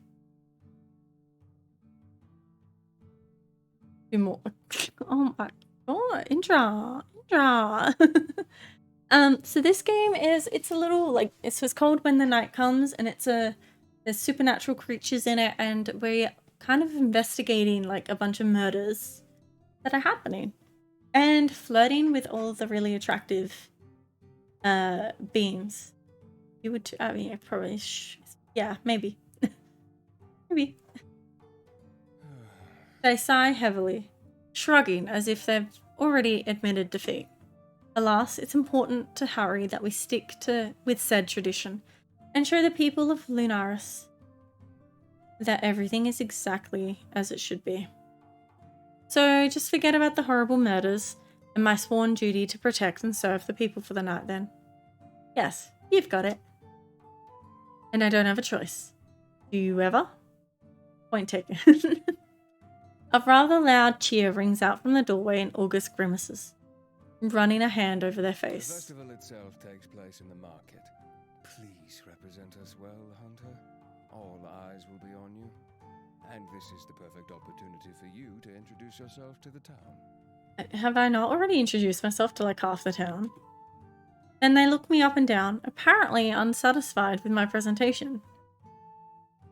You'll want to change into something a little more interesting. And I suggest you find someone to escort you. It will look a little odd having you wander around by yourself. We have to show solidarity. Oh my god, who are we going with? Oh my god. Oh my god, who are we going with? No idea. Yeah, flirting. Oh, thank you for the hydrate, Rahul. No, I haven't. I have not.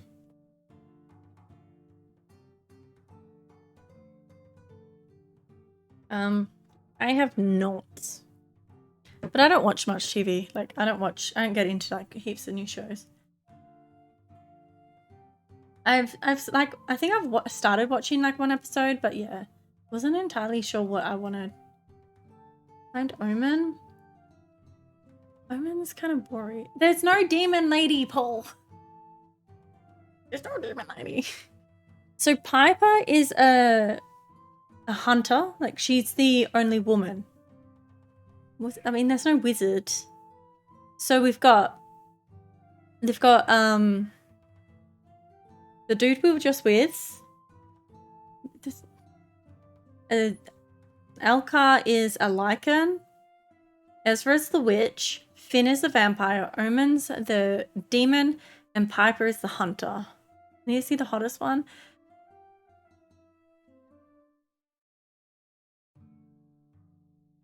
See, I want to go for Finn or Elka. You want the witch? It's just we haven't seen Elka in a while. They're all incredibly hot.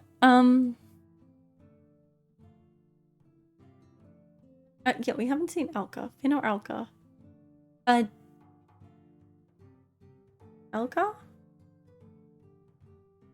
Let's find Elka. I have someone who can show me around. Very well. Just remember that all eyes are on you. And don't forget to change. I nod, smiling politely. Yes, General. Have a good evening, Hunter. After a quick outfit change, I step out of the warmth and into the snow-covered night. Yeah, no, all eyes are on you, no pressure. There's a lot of pressure on us. Lunaris looks strangely beautiful, and I... Elka! What? Where did you come from? He looks at me, then to the alley beside the tavern, then back to me. Elka has his own brand of seltzer? Oh, I don't like seltzer. Yeah, maybe we should have gone with Fan. Where do you think I came from? I roll my eyes, but I can't help but enjoy his complete lack of charm. Well, you appeared just in time. I need someone to show me around the festival. What happened to his face? Well, he's a lycan. He's gotten into fights. Got all scratched. A lot of them have scars all over the face. He makes a dismissive noise, his tail drooping. I was hoping to avoid going, actually. Why would I want to go and spend my time with people who despise me? He has a point. Then spend time with me. I sigh, exasperated by his stubbornness. And why don't you just see it as a way to spend time with me? You know I'd enjoy your company. He huffs, but he's quite clearly shocked, if not a little flattered by my statement, no matter how hard he tries to hide it. Yeah, fight. Yeah, it's like a visual novel, this game is. Elka Seltzer is an oh. Okay, then it's not what I was talking. It's not what I thought it was. Yes, we do love the flirting. Well, I guess it wouldn't be so terrible. You're probably the most interesting person in this shitty little town right now. You hear that? He thinks I'm interesting.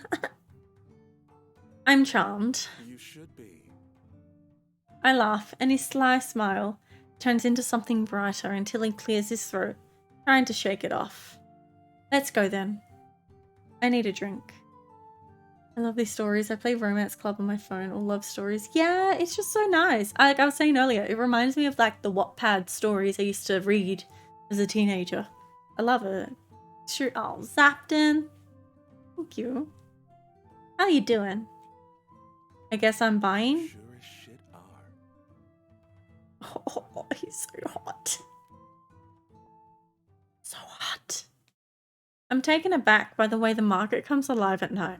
Having only passed it when getting myself acquainted with the town, it's thrilling to see it so full and vibrant. It's densely packed, and I hazard a guess that every Lunarian has ventured out despite the snow. Yes, Happy New Year, exactly. Are we excited for 2023? Mock it. I can feel Arca tensing beside me, his tail curled and his wolf ears pressed flat against his head. I know Billy has no head. He's hiding. We can pet, you know. He doesn't actually really like having pets on the head. He doesn't like having some like stuff over him. So you can pat his back. I've got your back. I can look after myself, you know. He huffs, exasperated, taking a deep breath to calm himself. I'm not scared, just aware.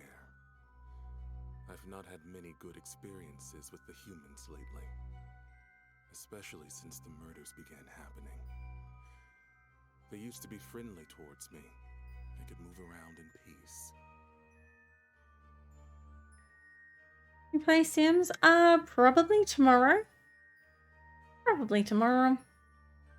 Music play. Really? Interesting. And now, a heavy sigh, shoulders sagging. They just lash out. I get it. They're scared, confused. But I would never hurt them. He averts his gaze, and I feel a wave of guilt. His, not mine. Alka? I would never hurt them if I could help it. I understand. He's a Lycan and has no control over what he does when he transforms. I cannot fathom the guilt he must feel if he truly has ever hurt someone by mistake. You would eat them, Paul? The heck?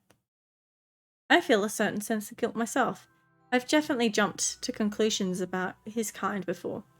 But getting to know him makes me see that they can be just as human as I am.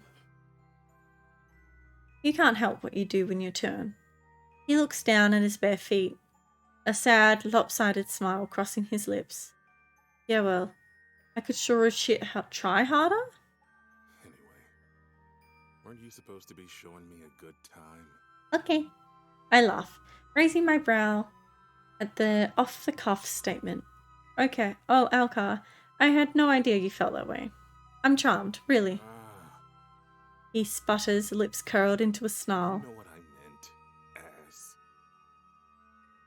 Oh. I only just got what that joke was. Oof.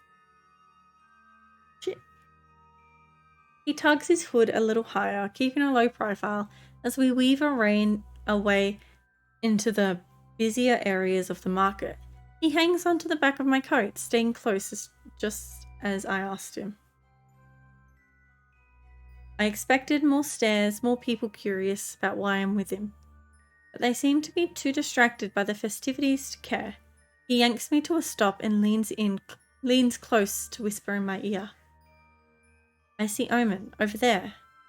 He points and I follow his finger, finding the demon, standing by himself beside the drink stall. You want to say hi? Yeah, come on. Okay. And conversations? Yeah, it's a story. It's not only conversations. At the moment it is. I considered locking a werewolf in a basement with 5 pounds of hamburger, space heater, and a squishy couch. Do you think that's what they want when they turn? He swiftly jumps in front of me, taking off running with his tail, swaying freely behind him. Oh, stop, that's so cute! Considering he was so concerned about being hounded, he doesn't seem bothered about how loudly he yells out to get Omen's attention. I watch as he picks him up by the waist, swinging him around once before releasing him.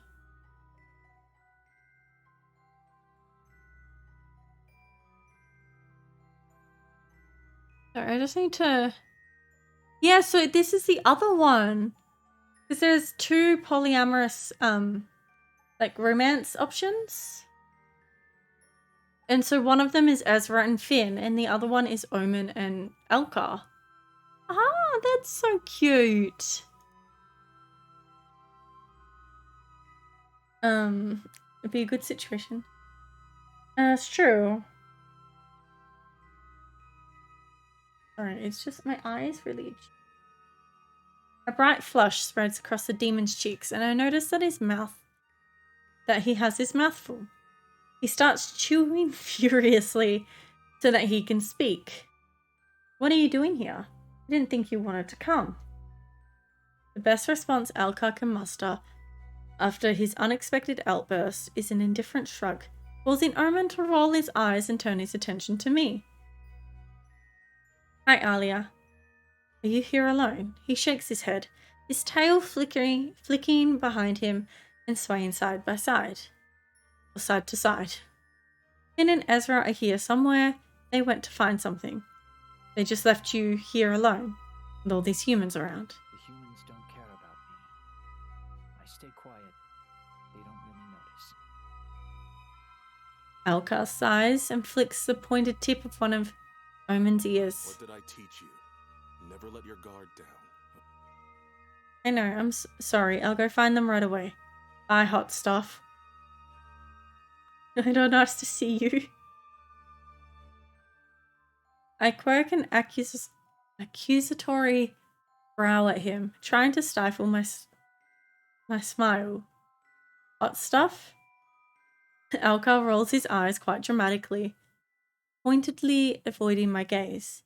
Have you touched the guy? He's boiling. He runs even warmer than I do, and that's an impressive feat.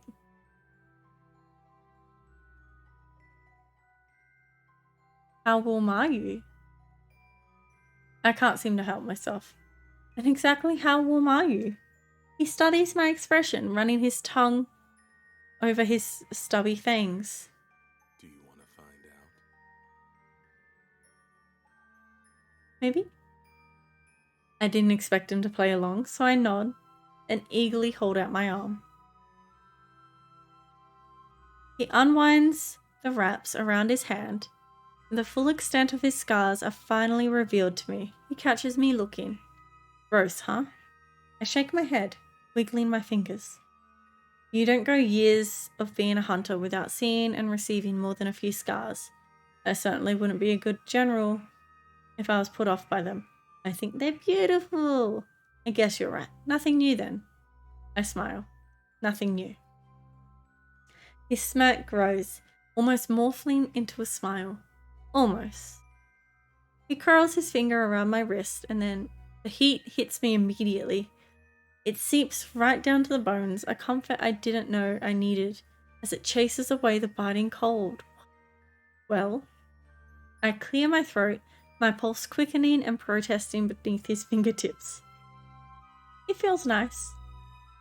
He exhales sharply as we stare at one another. It's quiet, but I notice.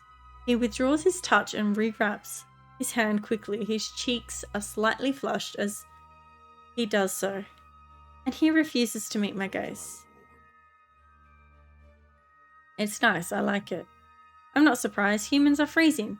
I don't know how you stand it. Hey, don't complain, you'll be begging me to cool you down in the summer. I don't beg.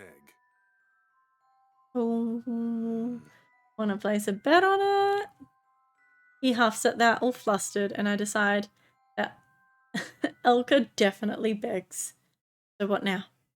You're the one who dragged me here, I'm just following your lead, remember? I hum, trying to figure out what to do in a place I have no knowledge of. Where are the food stalls? Are you hungry? Now you're talking my language. This way. He cocks his head and gestures for me to follow him back into the crowd. He seems far less bothered by the number of people here. I guess he can be relatively normal when there's food involved. We follow our noses, that sweet scent of freshly baked pastries and cakes luring us in. I spot a white forelock in the crowd, nudging Alcar in the ribs to alert him to Ezra's presence. He takes off running again, and I watch after as he sneaks up behind the witch. As Alcar attempts to scare the living daylights out of him by yelling, Ezra turns calmly, obviously undeterred, or just entirely too used to his bullshit. He rolls his eyes, but his smile is bright. Oh my god, look at him in his fluffy coat. I thought we were too boring for you and you were going to stay at the shop. Alcar bristles, his nose crinkling as he smirks at Ezra defiantly. Yeah, well, I changed my mind. Ezra looks at me as I approach, registering that we're here together. Changed your mind all by yourself, hmm? Nothing to do with our friend here. Alcar huffs, busying himself by picking at a stray thread that hangs from his tattered shirt. Is he behaving? Oh, yeah, I was going to say, he wakes up when he wants to wake up. Don't ya? I see an opportunity and take it, narrowing my eyes at Elka and twisting my mouth to a grimace. He's okay. I can tell you two will get along swimmingly. Oh, I forgot to ask, how are you feeling after last night? Elka looks at me with concern etched on his face and a deep furrow in his brow. What happened last night? I'm fine, still a bit confused, but I'll figure it out. I think about someone in the crowd possibly hearing me, thinking better of uttering another word about my encounter. I'll explain later. Now is not the time or place. He's making his bed. He's crunching his bed all up. You know where I am, if you need me. Hey, did the demon find you? Yeah, he's with Finn, finding a spot for the fireworks. Oh my god, there's fireworks! Speaking of, I'd better attempt to find them before they get swallowed by the crowd. Enjoy the rest of your evening. What Ezra said, are you okay? I'm fine, but that's a story for another day, somewhere with fewer people. He looks a little wounded, but nods, understanding. Fair enough. Do you still want to get food? Do wolves howl at the moon? I don't know, do they? But seriously, I'm hungry. Elka eagerly scoffs down a double slice of apple cake. Eyeing mine when he's finished. And again, really gonna be? Really gonna sleep again? Not just yet. Not sleep yet.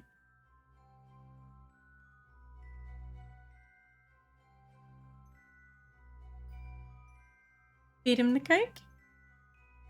I look down at the remainder of my cake, then back up at Elka. I'm surprised he hasn't swiped it from my plate and run off into the crowd with the way he's staring at it. Yeah, Billy's head is out. You're showing everyone your head, are you? Don't you get fed? I get fed. It's just a Lycan thing. We don't get full easily. Wolves are greedy creatures.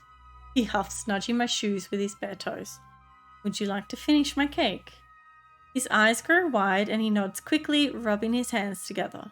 I laugh at his eagerness and pick a bite-sized piece of the cake, holding it up. You're joking. I shrug, a smile playing on my lips. I'm not joking. If he wants it, he'll have it my way.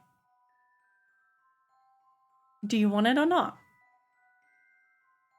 He grumbles, muttering something under his breath, horny cheeks turning a charming shade of crimson. Yes, I want it.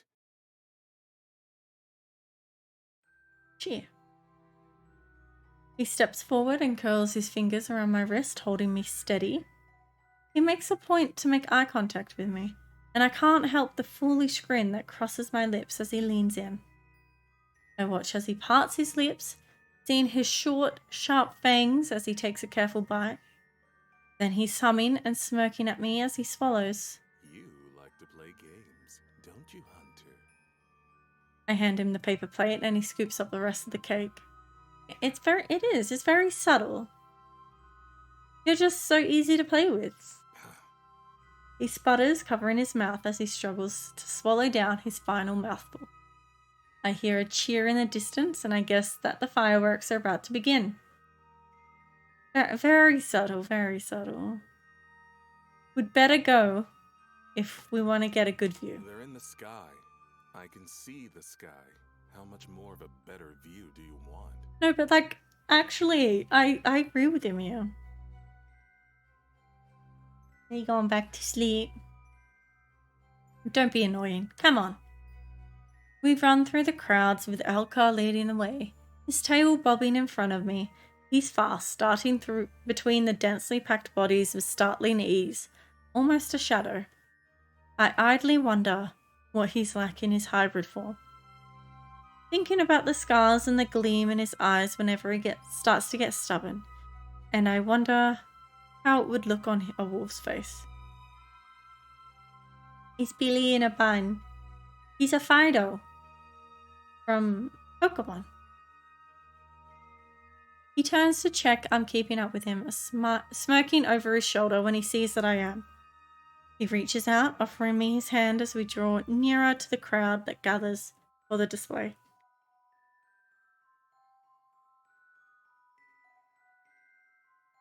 Take his hand. I take it without hesitation, squeezing him tightly as he drags me onward. Our laughter echoes, ringing out over the chatter of the crowd. I'm fast, but Alka is faster, and I'm thoroughly impressed. The second we hit the docks, the sky bursts to life, fireworks fizzing against the backdrop of stars. We both look skyward as we skid to a stop, practically crushing into one another. Our smiles are wide and bright. I don't dare to let go of Alka's hand. He holds mine tighter. What are you thinking? He stares at me, his vivid scarlet eyes burning into mine.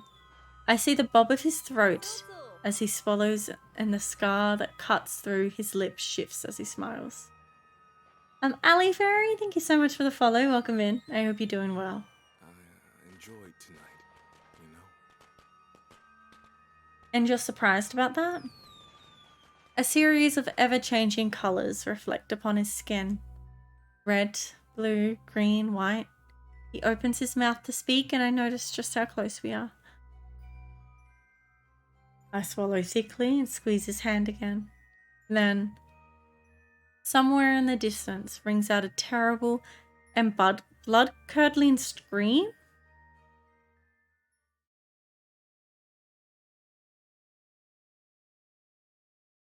Hello? What's happening? The scenes contain... What?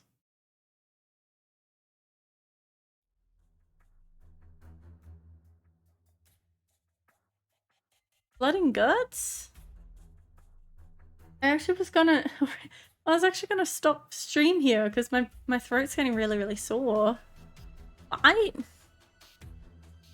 This is really scary music. The cold winter whips against my skin as I run as fast as I can, sinking deeper into the ominous woodland that surrounds Lunaris. I'm hot at Piper's heels. You're gonna meet Piper. And she's determined and hyper-focused, as am I. There's nothing like the hunt, the way my instincts drive every feeling, my senses sharpened to a knife's edge. What do we Piper! My every thought is fixated on winning and only winning. Welcome back, Indra. I can think of nothing else but finding the source of the distress, a terrible sense of dread swirling in my gut. The woods are teeming with every hunter and enforcer Lunaris has to offer, each and every one of us silently hoping that this isn't what we think it is. That this isn't the fifth victim that we've all been expecting. Another of our comrades targeted and slain so brutally and without an apparent motive. Killed simply for doing their job, protecting humankind. My feet pound the frost-crisp grass, tall trees with gnarled branches that curl inward like talons. Almost naked from winter's grass. What the fuck? Comrades. I spot eyes glowing in the in the darkness, but I quickly realize they're carved messily into the rickety tree trunks. They glow ominously, and as another gust of wind blows, I swear I see them blink. What? Yeah, we just had a warning that this can contain murder. We don't know. We just heard a scream. I make mental note to remind myself to return to investigate. Though I'm sure they're nothing new, not in a town like this. No, we're here to find out who the murderer is. That's our job. Piper skids to a stop, her fingers diligently hovering just above the handle of each of her daggers that sit safely in the holster at her back. You're the murderer, Paul?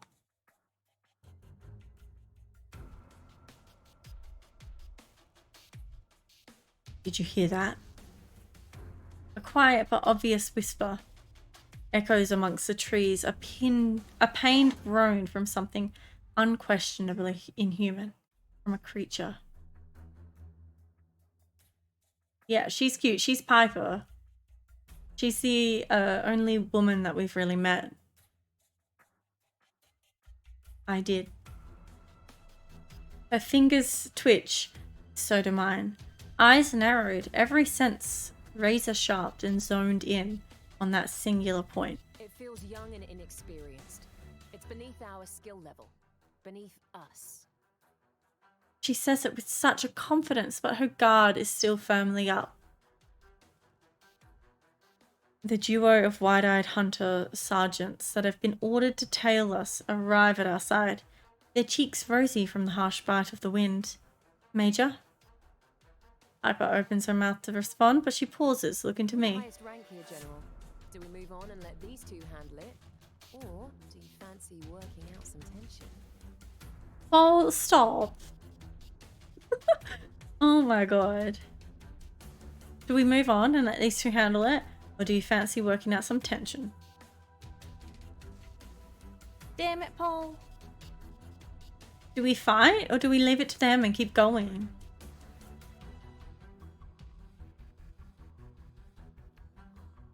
I kind of want to leave it to them. Fight. I don't. Do I have to fight? I could always do with you working out a little tension. That's what I was hoping you'd say. I haven't had a good fight in what feels like forever. I turn to address the sergeants. Continue heading for the rendezvous point. Is that how I say that?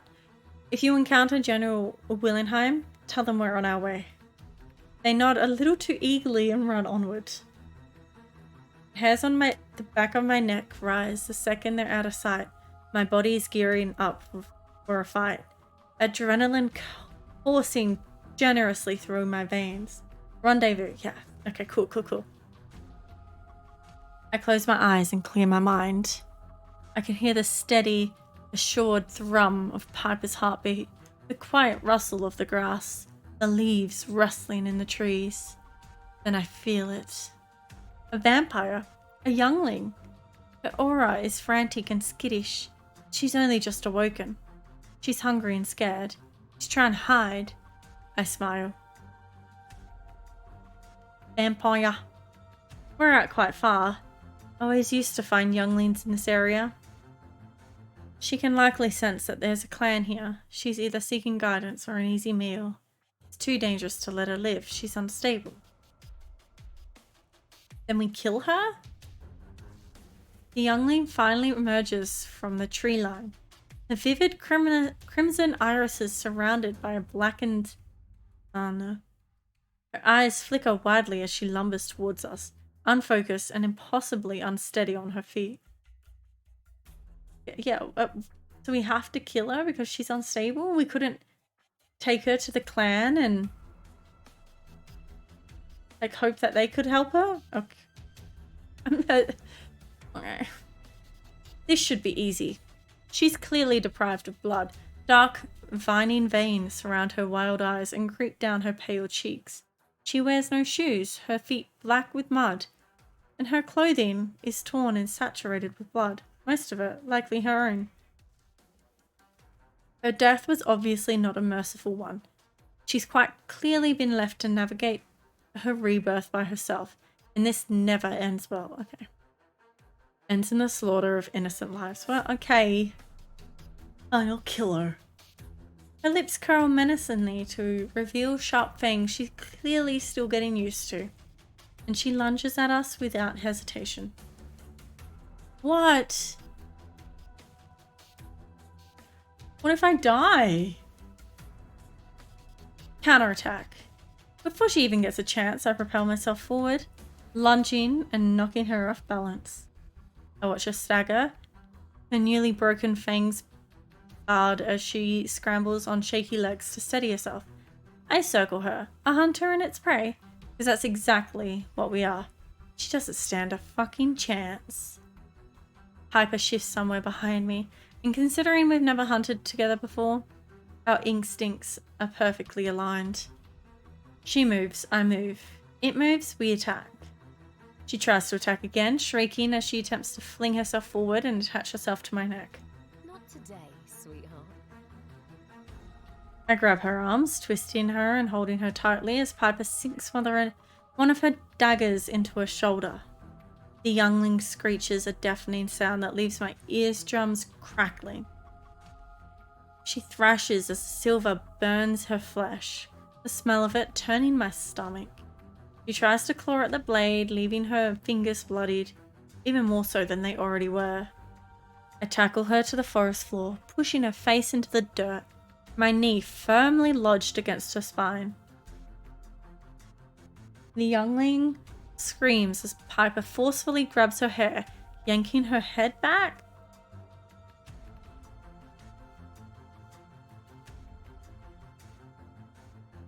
She stares her down, tactfully avoiding the snapping of her jaw, and she shakes her head. Put her out of her misery. We work in tandem to remove her head clean from her body. It's the only way, however violent it may be. I feel warmth spray against my skin, the unmistakable smell of copper permeating the air. The visceral of a sound of tearing flesh and breaking bone fills the clearing. Then she turns to nothingness beneath us, an unrecognizable pile of blood and whatever. Yeah, another human life stolen and twisted into something evil. Opa. And that was fun. I brush the dirt from my knees and I take a deep breath, watching Piper clean off her bloody daggers on the grass. We should really get going. Spot her face is covered in dark splattering of crimson. Like her. You ready? Let me get that for you. I take a tentative step forward and her eyes quickly flicker to my face. You have a little something? I do. I nod, stepping closer again, unable to stifle the smile that threatens to curl at my lips as she stares me down. Right here. I touch the tip of her nose, then each of her cheeks. May I? She arches a brow at me, her eyes sparkling wickedly. You may. She tilts her head and waits expectantly, a hand resting upon her cocked hip. I reach out and brush my thumb over the apple of her full freckled cheeks, wiping away the still wet blood. It smears, so I press a little harder, grimacing, as I make it even more of a mess on her face. She huffs a quiet laugh. I can tell she was attempting to swallow, and she grabs my wrists and reels me in. Come on, put your back into it.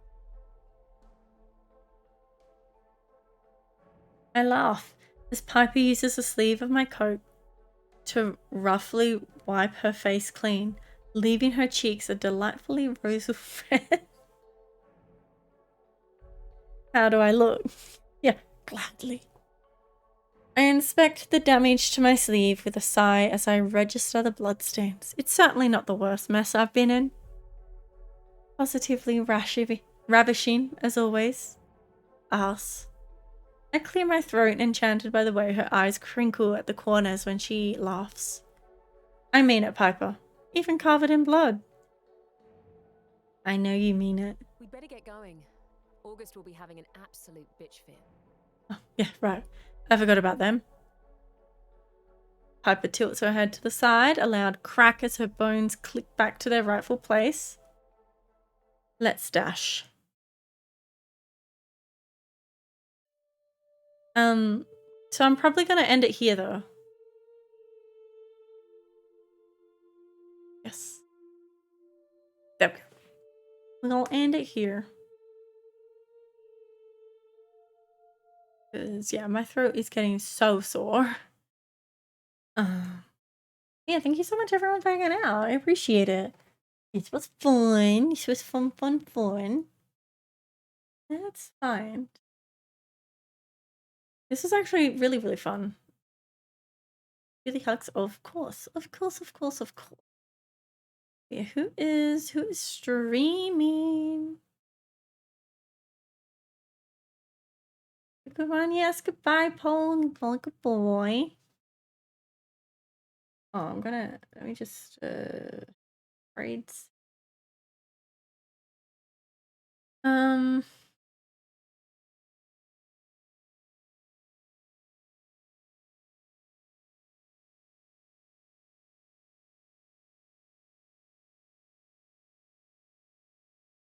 There's too many people that like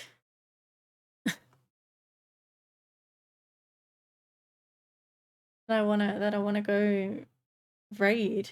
Thank you, Indra. Thank you for being here. I appreciate it. If you want, this my socials and my Discord. If you want to see me or keep up with me outside of stream, I love to see new games. Isn't it? It's so good. It was so good to do something a bit different because I definitely didn't have the motivation for Sims tonight. Look, this is because I kind of am losing my voice because of last night. It's not normally my voice at all. No, I did those ones already. I might actually quickly have like a 2-second break. We're almost 5 hours and I haven't stretched or peed. So I'm gonna go have a quick. Person I want to raid is having to be right back. But if you want to come along for the raid, they're my raid messages. For your subs, you can use the second one. If not, you can use the first. We're gonna raid Kitsu, who is mostly a Dead by Daylight streamer.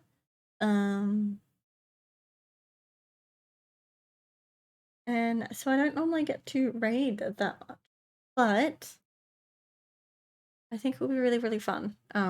Considering we were doing something that was a bit more like not so much, not as nice, you know what I mean? Not as nice, not like Sims, not cozy. Not been here much, but thank you, Indra. I appreciate it. But yeah, thank you so much, everyone. I will be streaming tomorrow at 6 p.m. Australian Western Standard Time. We'll probably do Sims then. Definitely get back into the swing of the Sims and our Not So Berry challenge. Yeah, until then, thank you so much for being here. I appreciate it. I hope you have a great rest of your night or time zone. Yeah, hope to see you all again soon. Bye, everyone.